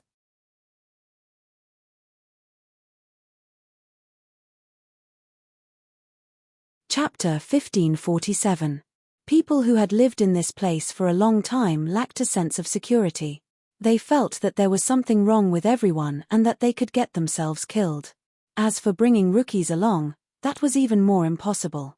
They were already having a hard time keeping themselves alive. Tangguo looked at them quietly with a faint smile on her face. Yin Rui didn't know that the reason he was thrown out was because she had paid for the room at the inn. Before the room fee expired, everyone in the city would guarantee their lives. Once they did anything dangerous, they would stop them immediately. Why did they know so clearly? Of course, it was because they were locals of Happiness City. They were one with Happiness City and they were aware of every movement in Happiness City. At this time, Di Chenming and the rest were discussing going out at night to take a look. However, the original owner suggested that they go to the city wall to take a look instead of going out directly to avoid any danger. Their guess was right. After a certain time at night, everyone in the city would be asleep and no one would notice anything. This was the rule of Happiness City. Actually, after a few days, Everyone who came here would slowly understand the secret of Happiness City. This time, Tangguo did not stop them. She frowned and asked, "Do we have to go out at night? I noticed it last night. After a certain time, the entire city will be quiet. So, night is the best time," Yi Ingxue said. Tangguo looked scared. "Then I won't go. I'm a little scared." Tangguo's scared look was not disgusting. Maybe it was because she was a beauty. The few of them felt that it was normal for a woman to be afraid of going out at night. "Then you wait in the inn," Yi Ingxue said. "I'll accompany Ah Ming to take a look." Tangguo quickly suggested, "Ingxue, you're not in good health. I don't think it's good to go with too many people. It's better to let Di Chenming go alone. He has some skills and can move quickly. He's just going to see if there's any danger. He'll come back once he's done. It's hard to move around with too many people." Yi Ingxue thought about it. She felt that her body was not in good health. If anything happened, she might implicate Di Chenming. She nodded and said, "Okay. Ah Ming, you go alone, okay? If you can't, I'll go with you." Yin Rui wasn't afraid. He was very curious about the situation outside the city. Di Chenming said, "It's better if I go alone. Tangguo is right. It's much more convenient to act alone." Just like that, Di Chenming decided to go out of the city alone in the middle of the night to check out the situation. The corners of Tangguo's lips rose slightly. He was the male lead. No matter what difficulties he encountered, he definitely wouldn't die so easily. There was no need to worry. System, a black-hearted woman. That night, the entire Happiness City fell into silence. Zhai Chenming quietly climbed out of the window and crept toward the city wall. Yi Ingxue was waiting by the window. Yin Rui and Yin Xiaofei weren't sleepy either. Tangguo was sitting on a recliner with her eyes closed as if she had fallen asleep. In fact, she was asking the system to bring up the group interface. It had been a long time since she last greeted her friends in the group. Rubik's Cube World. She remembered that there were a few people in the group who were in the Rubik's Cube world. Campus Bell, is everyone here? Kai Xiao, sister, I'm here. Have you arrived at a new world?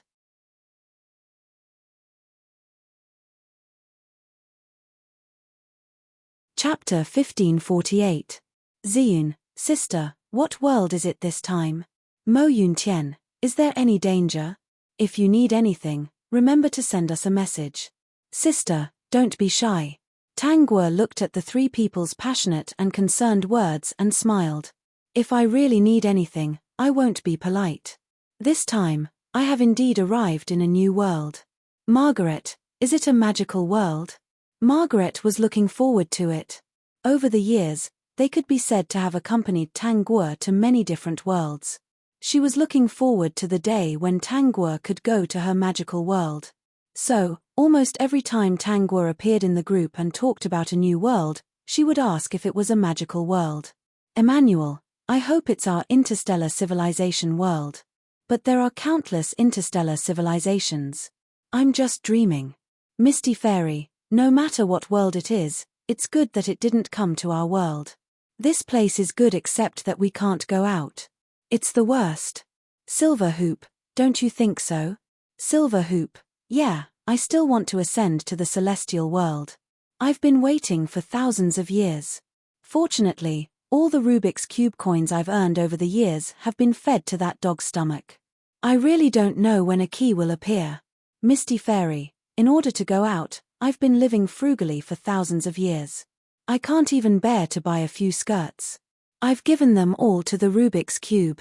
All kinds of strange things can be drawn, but I can't get a key. I haven't even seen a strand of the key. Silver Hoop, Misty, there shouldn't be a strand of the key. Tangguo watched the two of them bicker. Maybe it was because they had stayed in the Rubik's Cube world for too long. The two of them were originally very calm people. In the end, they were stifled by the Rubik's Cube world and became irritable. Everyone was already used to it. The two of them quarreled for a while and finally remembered that they still didn't know what world Tangguo had arrived in. As long as the Rubik's Cube world didn't rotate, or perhaps it wasn't time to earn Rubik's Cube coins, they would definitely come to the group to take a look. Compared to playing in the Rubik's Cube world, they preferred to listen to Tangua's experiences in those small worlds. Every time he heard a story, his worldview would be refreshed. He felt like he had lived for a long time. Hearing their questions, Tangua was silent for a moment before replying, "What a coincidence. I'm in the Rubik's Cube world this time." Inhuan and Piao Fairy both lost their voices at the same time. What? The school bell was in the Rubik's Cube world? What a joke. After confirming it a few times, Tangua even said that she was in Happiness City. She also mentioned a lot of features, so the two of them had no choice but to believe her. Due to the huge commotion, the other people in the group all appeared. The world of the Rubik's Cube, they had learned a lot about it from Mist Fairy. It was a world filled with opportunities and dangers. At the same time, it was very difficult to leave this world. Now that they heard that Tangua was inside, they couldn't stay calm anymore. Especially the three sworn brothers of Tangua. They were so anxious that they were trying to think of a way to help her get away. It was a pity that they weren't in the Magic Cube world. This place wasn't a place where one could enter as they wished. One needed a certain amount of lucky chances. Ziyun, what should I do? This is a little worrying. Kai Xiao, yeah, I'm so worried. What should I do? My sister actually ended up in that damned place.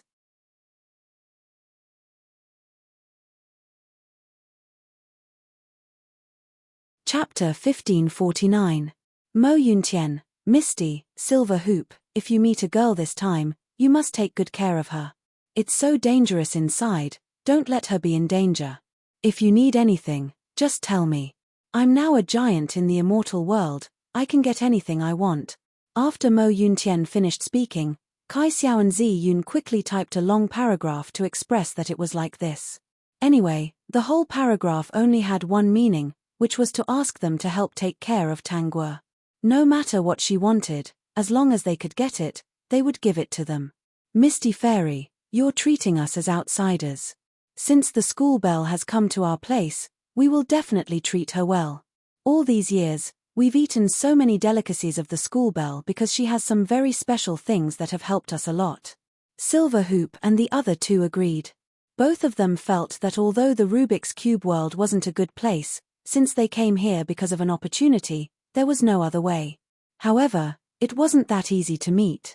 In the Rubik's Cube world, you couldn't go to any world you wanted. It all depended on the rotation of the world.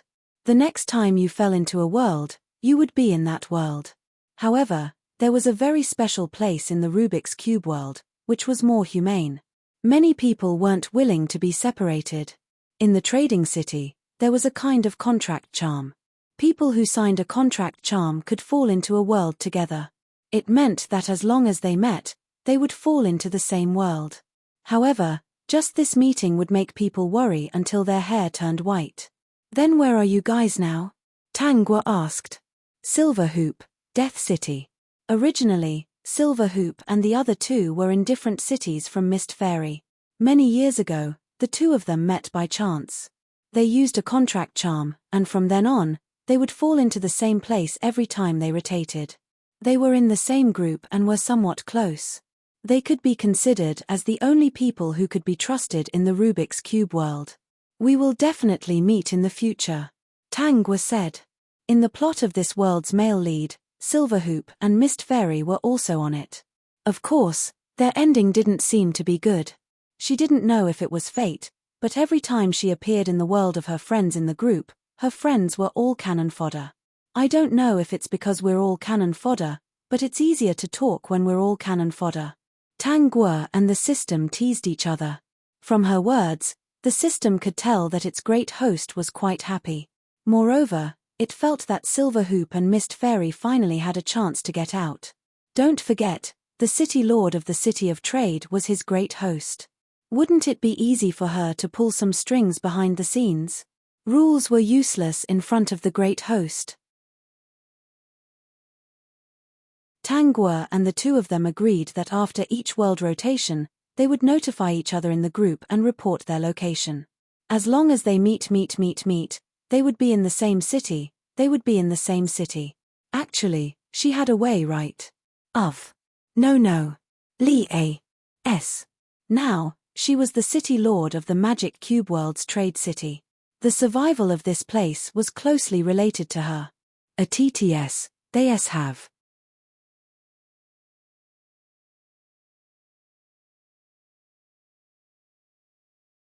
Chapter 1550. She didn't think that the Rubik's Cube world was evil. It could only be said that surviving here would make one more real. Evil and good could be portrayed vividly here and couldn't be concealed. Since there were so many benefits here, it wouldn't be easy to get out. This was the price to pay. After the conversation ended, Tangwa sent red packets of delicious food to her friends as usual. In every world, she had the habit of collecting good food. By the time she logged off, an hour had passed outside. Yi Yingxue and the other two didn't sleep. They looked very worried as they stared outside the window. Tangwa yawned, leaned on the recliner, and continued to sleep. She wasn't worried about Di Chenming at all. He was the male lead and she didn't destroy his halo on purpose. So, he wouldn't die so quickly. System, Bridge Blackboard. You can provoke anyone, but you can't provoke such a black-hearted woman. When the sun rose, there was finally movement at the window. Tangwa opened her eyes and saw Yi Yingxue hurriedly opening the window. Then, a bloody person fell in through the window. Yi Yingxue was so frightened that she lost her voice. But she was still relatively calm. Ah Ming, what happened to you? What happened? Di Chenming's injuries weren't light, but they weren't life-threatening. It was just that he was bleeding. Yi Yingxue quickly turned on the water and helped him clean up. After a while, Di Chenming changed into a clean set of clothes and came out. His face was pale. Yin Rui was frightened when he saw him like that. Is it so dangerous outside the city? Chenming, what happened to you last night? Di Chenming frowned. Thinking about what happened last night, he didn't feel good. Seeing the curious look on their faces, he deliberately observed Tangwa. Seeing that she was indeed a little scared and curious, he dispelled the doubts in his heart. Outside Happiness City, there are monsters and beasts. Di Chenming's eyes were also filled with fear. He could not describe the scene when he was surrounded by monsters just a few steps out of the city. There are too many of them to count. They bite anyone they see. The reason why I'm still alive is because although there are many of them and they bite people, their teeth are not sharp and their speed is relatively slow. I only managed to escape with my life after running for an entire night. Big brother Chen Ming, why didn't you just run into the city? Yin Xiaofei couldn't help but ask. Wouldn't you be saved if you turned around and ran back into the city? The others were also puzzled. Di Chenming took a deep breath and said, the moment I left the city, the entire city disappeared from my sight. I was surrounded by those monsters. When the sun rose, the city gate reappeared in my sight. Is it that strange? Yin Xiaofei was stunned. That means this place is getting stranger and stranger. Also, it's safer in the city. But we're here to look for medicine. There's clearly no medicine in this city, said Yin Rui. Why don't we ask the people below? Yi Yingxue suggested. Ah Ming, I'll bring you some food. When it came to food, the four of them looked very uncomfortable. What the hell is this Happiness City? The food here is really disgusting.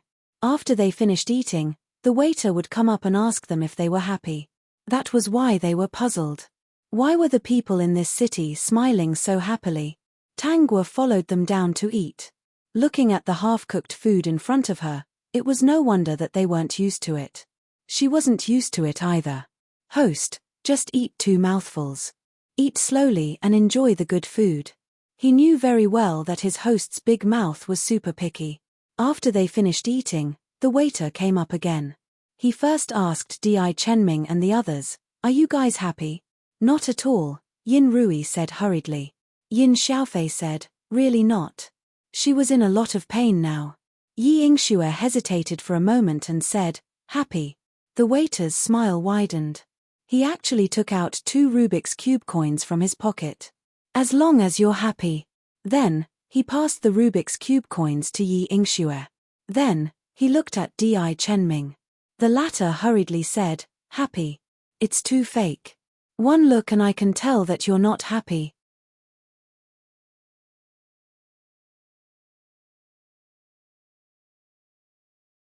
Chapter 1551.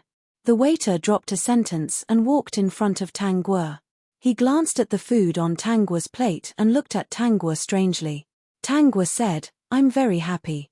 Under the shocked gazes of Di Chenming and the others, the waiter took out a bag of magic cube coins and placed it in front of her. "I wish you happiness." Di Chenming stared at the food that Tang Guo had only eaten 2 mouthfuls. It was strange. He had finished eating, but she had only eaten 2 mouthfuls. How did she get a bag of magic cube coins? As for him, he was actually despised by the waiter. The waiter turned to another table to serve other customers. Yin Rui hurriedly shouted, "Wait, waiter, come back. I'm very happy too. I'm so happy that I could die. So, quickly give him a bag of magic cube coins." Unexpectedly, the waiter turned around and smiled at him. "Sir, are you trying to cheat me of my magic cube coins?" Yin Rui said, "Yes, but why didn't you fall for it?" The waiter ignored Yin Rui.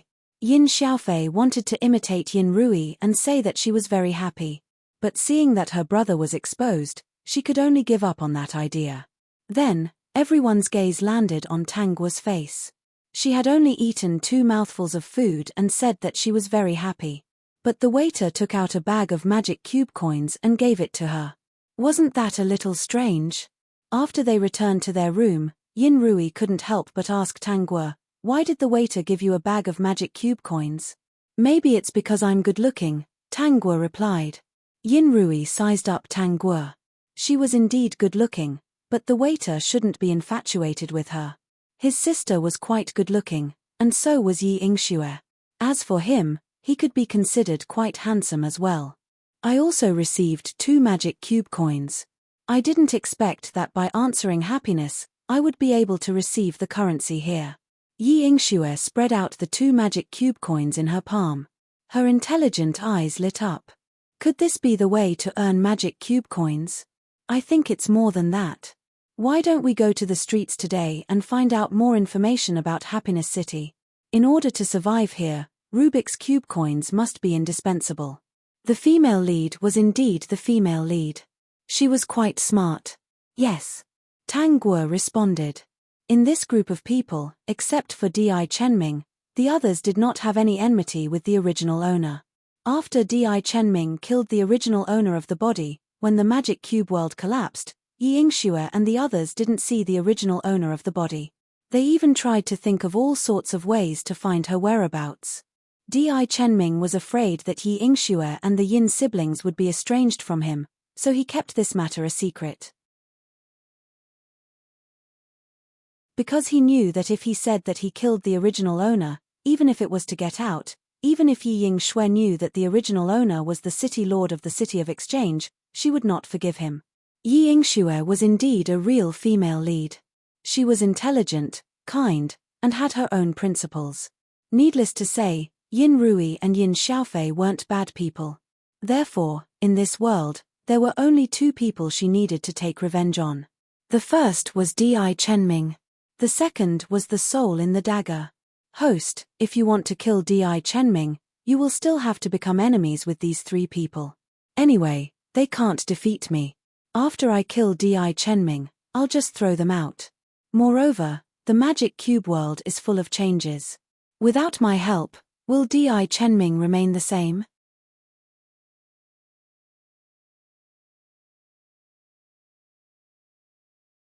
Chapter 1552. System. Alright, he's worrying too much. Although the host didn't have any enmity with Yi Yingxue and the other 2, she didn't care about them. If she said that she wanted to mess with Di Chenming, she would do it. It was useless for anyone to hate her. After discussing, the few of them prepared to go downstairs and explore the streets to observe the situation in Happiness City. Di Chenming, Yi Yingxue, and Yin Rui formed a team while Tang Guo and Yin Xiaofei formed a pair. Yin Xiaofei wanted to ask Tang Guo where they were going to observe the situation, but Tang Guo had already started walking. She hurriedly followed him and soon arrived at a jewelry store. Tang Guo was looking at the jewelry excitedly. She couldn't help but remind her. We are here to observe the situation in Happiness City. Yin Xiaofei said softly, afraid that she would attract the attention of the surrounding people. The people who entered the jewelry store weren't just locals of Happiness City. Most of them came from different worlds. These people didn't seem easy to get close to. Yin Xiaofei's uneasy look was seen by many people. Then, they didn't think that Yin Xiaofei was a dangerous person and didn't look at her. Buying things can also be considered as observing everything in Happiness City. Tang Guo took out a big bag of magic cube coins and bought a lot of jewelry. She even hung a necklace around Yin Xiaofei's neck. Yin Xiaofei didn't know whether to laugh or cry. She didn't expect the shop assistant to walk in front of her with a smile and ask, "Are you happy?" Again. With the previous experience, Yin Xiaofei was instantly energized. She nodded her head like a chick pecking rice. Yes, I'm really happy. As long as you're happy."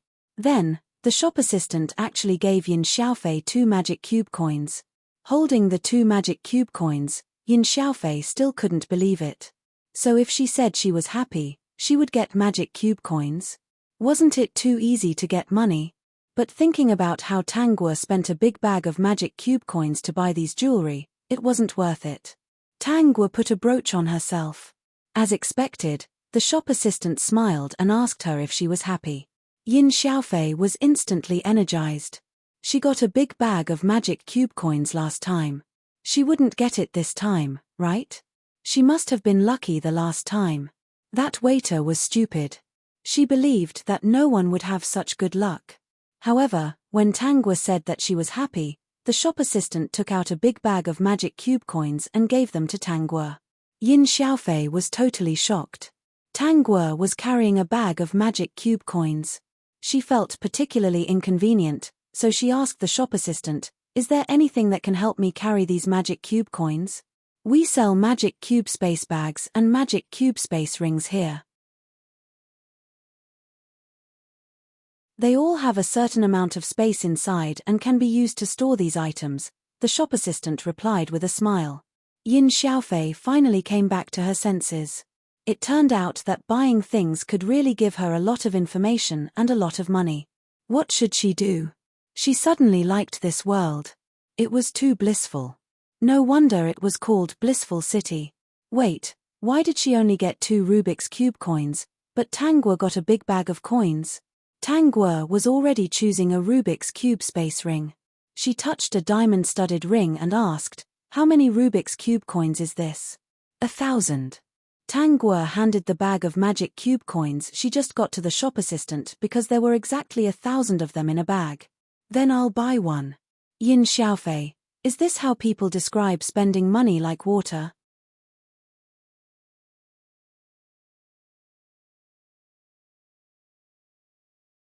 Chapter 1553. Tang Guo had only been here for a short period of time.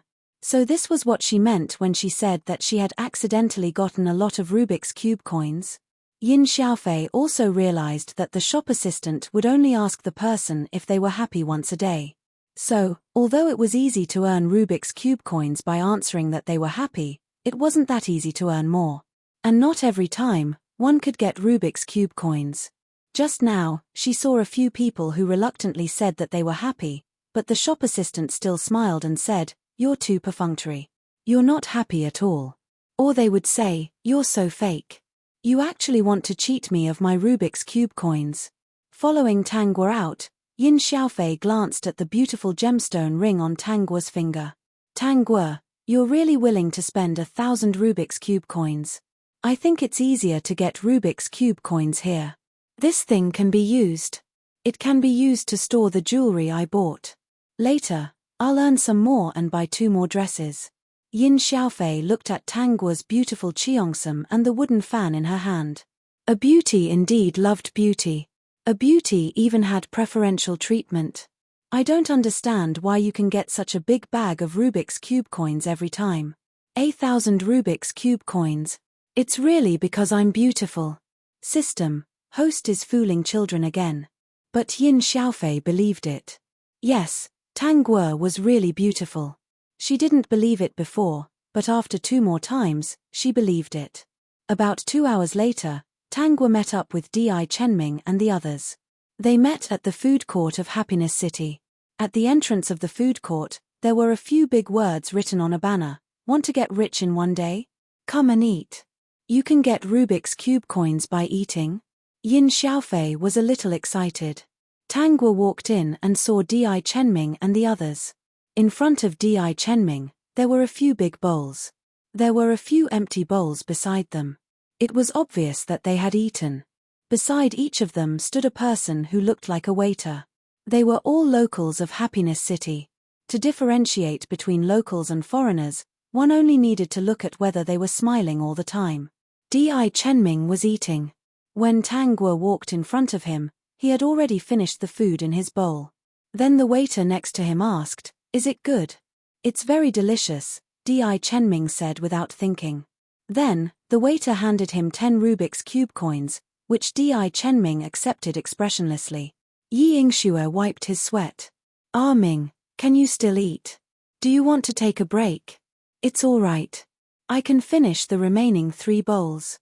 Di Chenming looked willing. Why was he so keen on earning Rubik's Cube coins?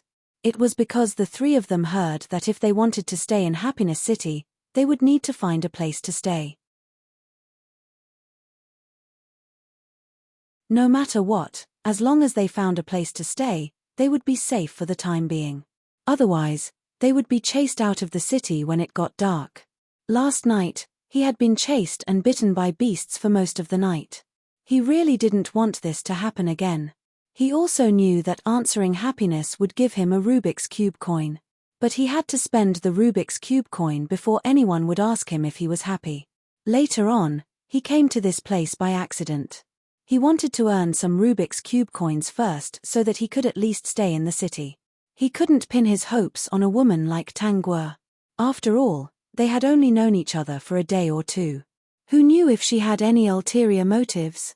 He was used to having his life in his hands.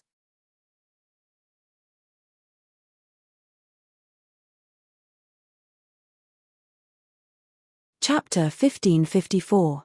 Yin Rui was eating too. It was obvious from his expression that the food tasted awful. Yin Xiaofei sat beside Yin Rui and asked in a low voice, "Brother, is it good?" "It's good." Yin Rui didn't dare to say it wasn't good. There was a waiter looking at him. Yin Xiaofei reacted too. "Then I'll have a bowl too." Eating a bowl would earn her 10 Rubik's Cube coins.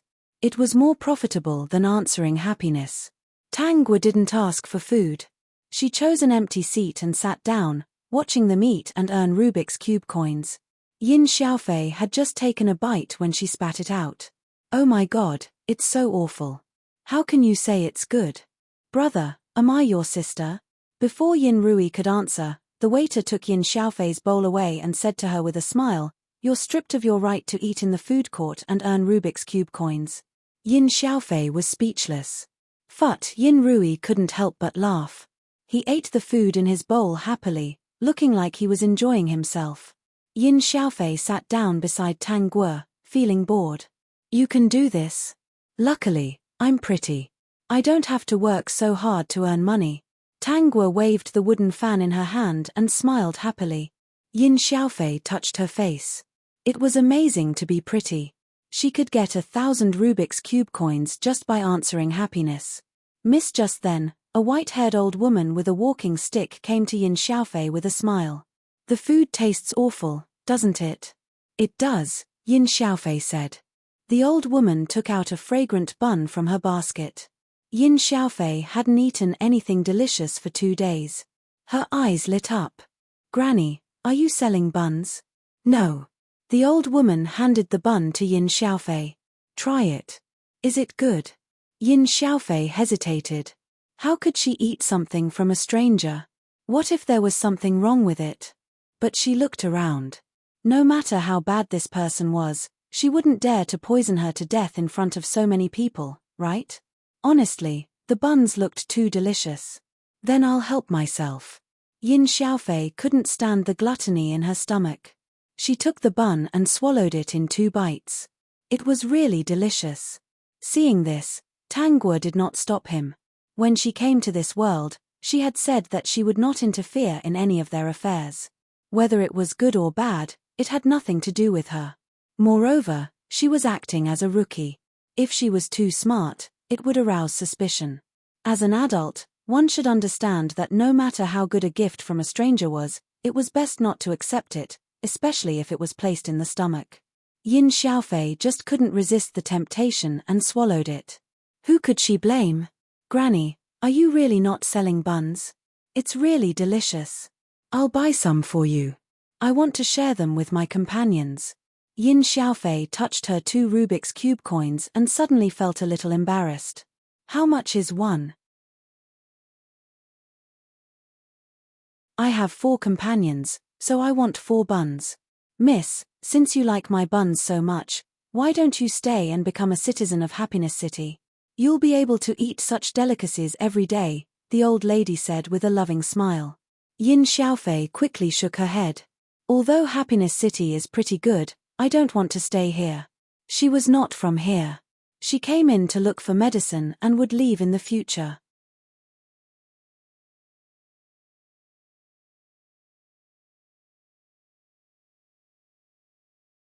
Chapter 1555. Are you sure you don't want to stay? If you stay here, not only will you be able to eat delicious buns, but you will also be immortal.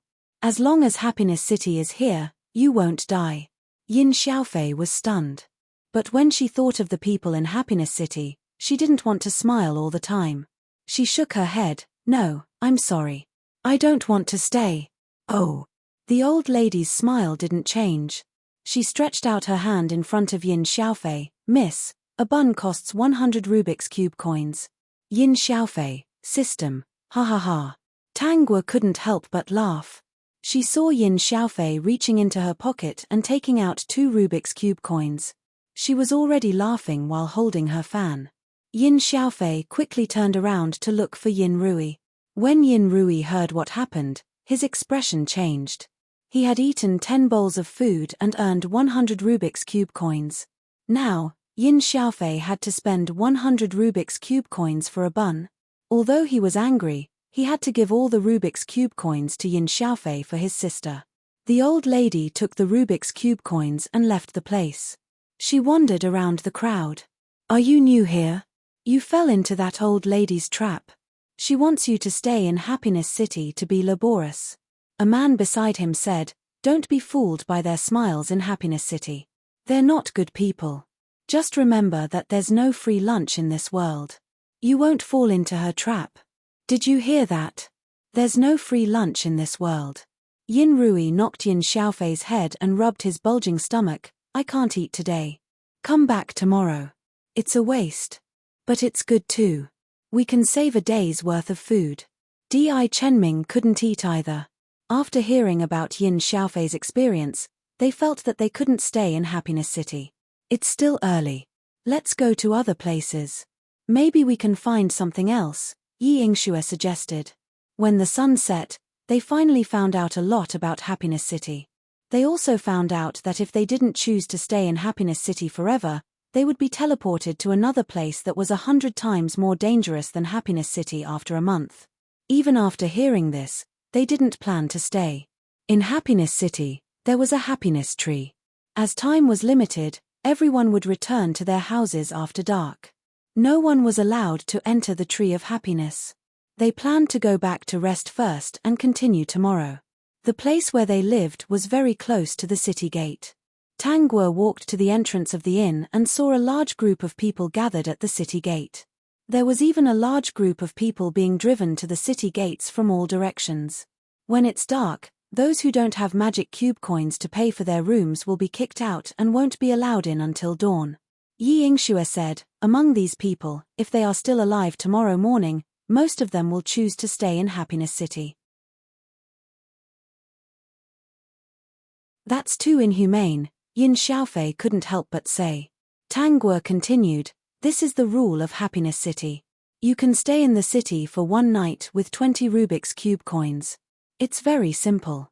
You should think about why they can't get it even with 20 Rubik's Cube coins. But if we chase them out and get chased by so many monsters, We'll die, Yin Xiaofei said.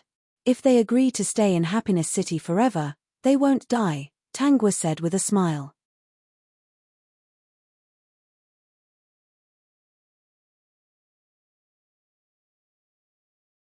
Chapter 1556. Yin Xiaofei said, But they didn't want to, right? Happiness City didn't kill them. They were the ones who didn't want to. Didn't they choose to end up like this? Does Happiness City owe them anything? Yin Xiaofei didn't know what to say. Of course, they didn't owe them anything. She just felt that they weren't very humane. Most of them came here willingly. Are you guys the same? Tang Guo asked. Yi Yingxue nodded. Yes, we came here willingly. You're right. Since we're in someone else's place, we have to follow the rules. Also, they gave us a chance to get Rubik's Cube coins. Even if we don't get Rubik's Cube coins, we won't lose our lives. We'll just lose our freedom. That's true. It's not a good thing to always take advantage of others. Tang Guo looked at Yi Yingxue and asked, Why did you come here? I'm suffering from a terminal illness. Ah Ming found the Rubik's Cube world in an ancient book. It said that there's a cure for terminal illnesses and a way to extend one's life. I didn't expect the Rubik's Cube world to be so complicated. Di Chenming continued. We don't know where we'll be next month. So I plan to get as many Rubik's Cube coins as I can in case of emergencies. What about you, Tang Guo? Why did you come here? Yin Xiaofei asked. Tang Guo said, I'm curious. Wasn't she curious? The original owner of the body lost her life because of her curiosity and destroyed the entire Rubik's Cube world. Once the Rubik's Cube world was destroyed, the people who signed a contract with the Rubik's Cube world would be destroyed as well. With her around, the Rubik's Cube world could only survive. It couldn't be destroyed. They didn't say anything else and went back to their rooms to rest. When the sky was about to brighten, they went downstairs to look at the city gate. When the city gate opened, Tang Guo saw many people in ragged clothes running out. There were big and small wounds on their bodies. Someone shouted, I choose to stay. I want to stay and become a citizen of Happiness City. There were also people who didn't want to stay and went into the city to get Rubik's Cube coins. There were about 1,000 people who went out yesterday. Tang Guo counted those who came back. There were about 800 people who came back. Therefore, 200 people lost their lives in one night. After that, those who agreed to stay in Happiness City did not change their minds even after repeated questioning. At that moment, it was as if a spell had landed on them. He healed their injuries and changed their clothes into clean ones. At the same time, their faces that were filled with pain and fear were no different from the locals of Happiness City. Other than the smiles on their faces, nothing else could be found. He had clearly saved his life, and he didn't have to worry about losing his life in the future. He could even live forever. However, the onlookers felt chills run down their spines when they saw this scene. Yin Xiaofei shuddered.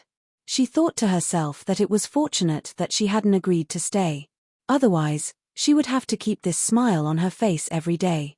It would be too scary. It's time for dinner again. Under the jealous gaze of Yin Xiaofei and the others, Tang Guo answers that she is happy and the waiter still gives her 1,000 magic cube coins. She's beautiful. Before anyone could ask anything, Tang Guo looked up and said, This waiter has good taste and gentlemanly demeanor. He knows that beautiful women need to be taken care of. Yin Xiaofei, she believed it.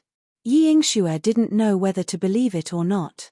But from her observation, only Tang Guo had such preferential treatment.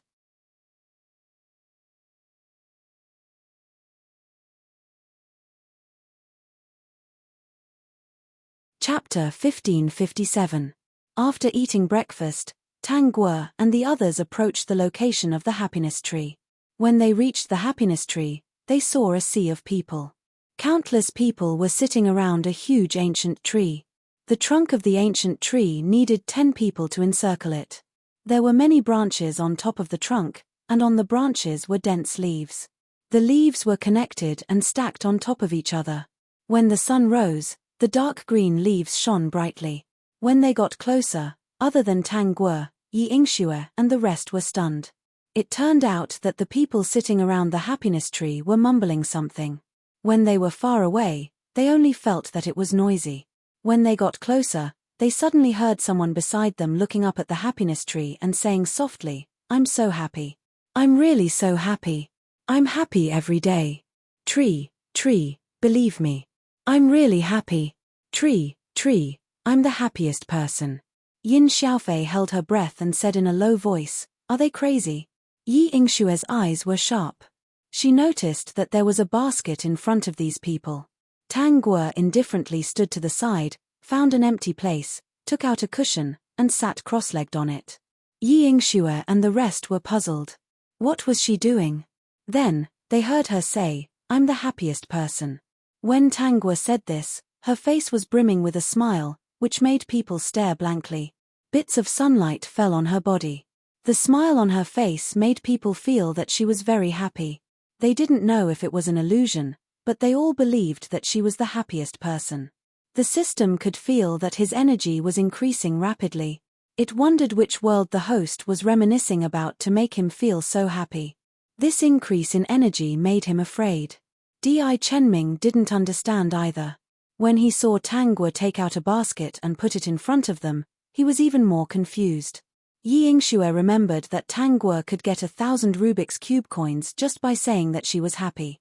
She hesitated for a moment and said, "Why don't we give it a try? No matter what the outcome is, it shouldn't be anything bad." In the past few days, they had also felt that as long as they could stay in Happiness City, their lives would not be in danger. It seemed like fighting was also prohibited in Happiness City. Previously, they even saw someone getting into a fight and being punished by the people of Happiness City, not being allowed to stay in the city for a night. With such a punishment, Happiness City was indeed Happiness City. As long as they had Rubik's Cube coins, they would be safe for the next month. Therefore, Yi Yingxue believed that if she did what those people and Tang Guo did, she wouldn't lose anything even if she didn't gain anything in the end. "Then I'll go find a few baskets." Zhai Chenming agreed to this. Not long after, he brought a few baskets over. The few of them sat down beside Tang Guo and talked about how happy they were. They looked silly. "Host, Yi Yingxue is really smart. She is such a smart female lead. If you want to kill Di Chenming in the future, she will definitely be an obstacle." The system didn't mean to do anything to Yi Yingxue, but to express a fact. She can stop it, that's her ability. Since she can't stop it, she can only endure it. As for how Yi Yingxue would grow up in the future, she didn't care at all.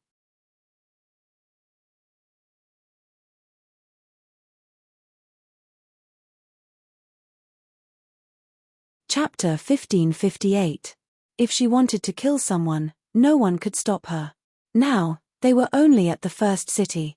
They still had to go through 4 more before they could reach the best trading city, which was where she lived. It went without saying how dangerous it was in the middle. What would happen in the future would depend on their fate. She wouldn't do anything to people who had no grudges with her just because they might become an obstacle in the future. From the beginning to the end, Tang Guo only told the blissful tree that she was very happy once. She wasn't like the others, who kept saying that they were very happy. Yin Xiaofei felt that there must be some benefits, so she kept saying that she was very happy. She even recalled the happy days in the past. Yin Rui lost 100 Rubik's Cube coins yesterday and his heart ached. Just like Yin Xiaofei, he kept recalling the happy days in the past. As the two of them reminisced about the past, the happiness in their mouths was really dry and became sincere. Yi Yingxue was also smiling. She was recalling the days when Di Chenming was by her side ever since she was diagnosed with a terminal illness. Even when the top medical experts in the country and abroad said that she didn't have long to live, Di Chenming didn't give up on her. He was busy reading books every day. She felt that she was very happy. So when she said that she was happy, she was also very sincere. But Di Chenming was different. He said that he was happy, but in fact, he was thinking about everything that had happened since he came to Blissful City. He was a scheming person who was used to having everything in the palm of his hand. In his memories, he wouldn't recall the happiness of the past. In his eyes, There was only his goal and what he wanted to achieve in the future. To put it simply, Di Chenming was more realistic and rational. He didn't like to reveal his feelings.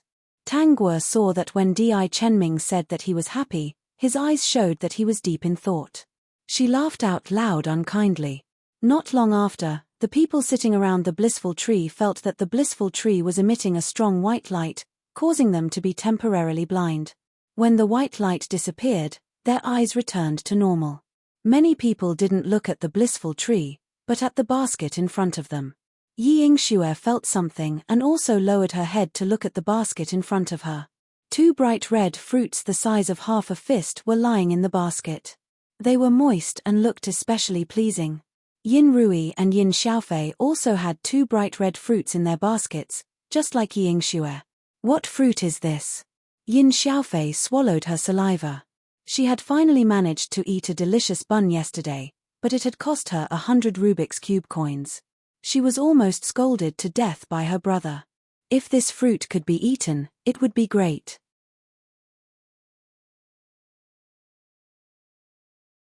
Di Chenming glanced at the 2 fruits in Yi Yingxue's basket and then looked at his own basket. There was a dead leaf lying there. His expression was indescribable. Ha ha ha ha, big brother Chenming, why are there only leaves in your basket? And they're all withered and yellow. So, what exactly did you do to make the blissful tree dislike you? Di Chenming was a little confused. He did not do anything. Like the others, he said that he was very happy. He really couldn't understand why the others were fruits while he was only a leaf, and it was even withered and yellow. Holy shit. It can't be. Yin Rui suddenly remembered that Tang Guo had always been treated well, so he quickly turned around to look at the basket in front of her.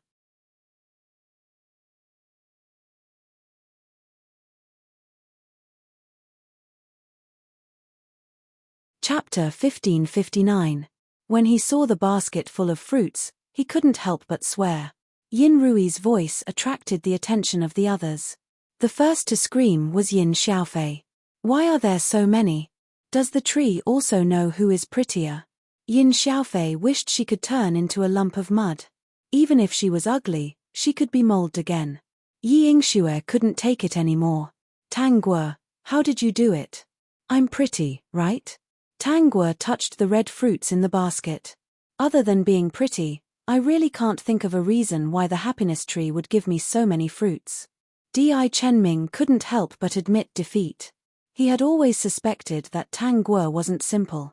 But the happiness tree was a magical thing. It shouldn't be something she could control. Perhaps she was one of the luckier ones. Then, he saw that some people didn't have any fruits in their baskets. Instead, they had 2 leaves or flowers. He felt better. Although he was the only one who had a withered leaf, at least not everyone could get a fruit. Yin Xiaofei still didn't eat anything carelessly. She was afraid that she would die. Everything here was strange. If she caused any more trouble, even Buddha wouldn't be able to do anything about it. Not long after, the few of them found out the use of the red fruits. He also understood why so many people had gathered around the Tree of Happiness. Non-locals of Happiness City had a chance to express their happiness to the happiness tree every day. It was also a way to pray.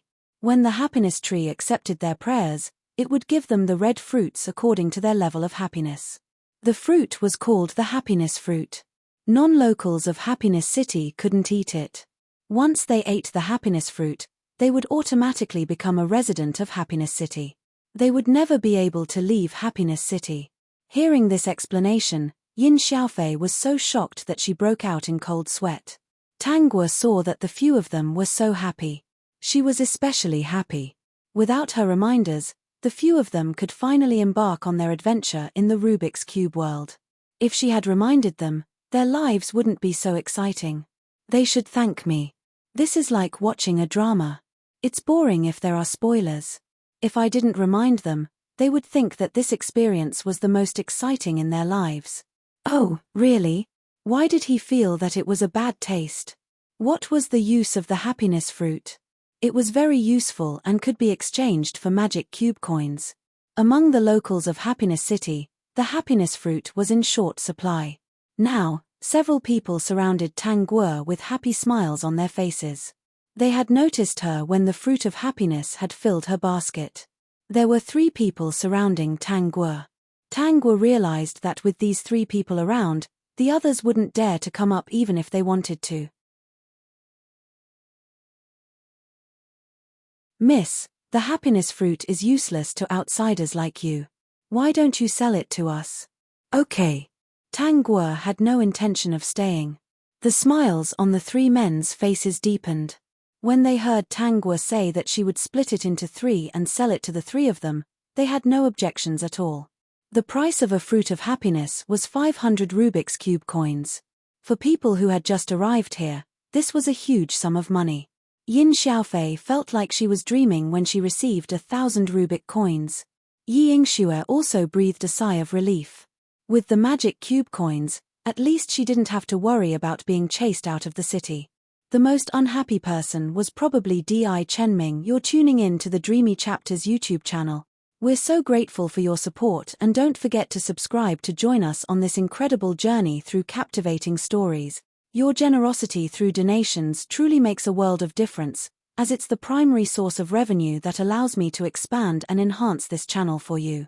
Thank you from the bottom of my heart for being a part of this adventure.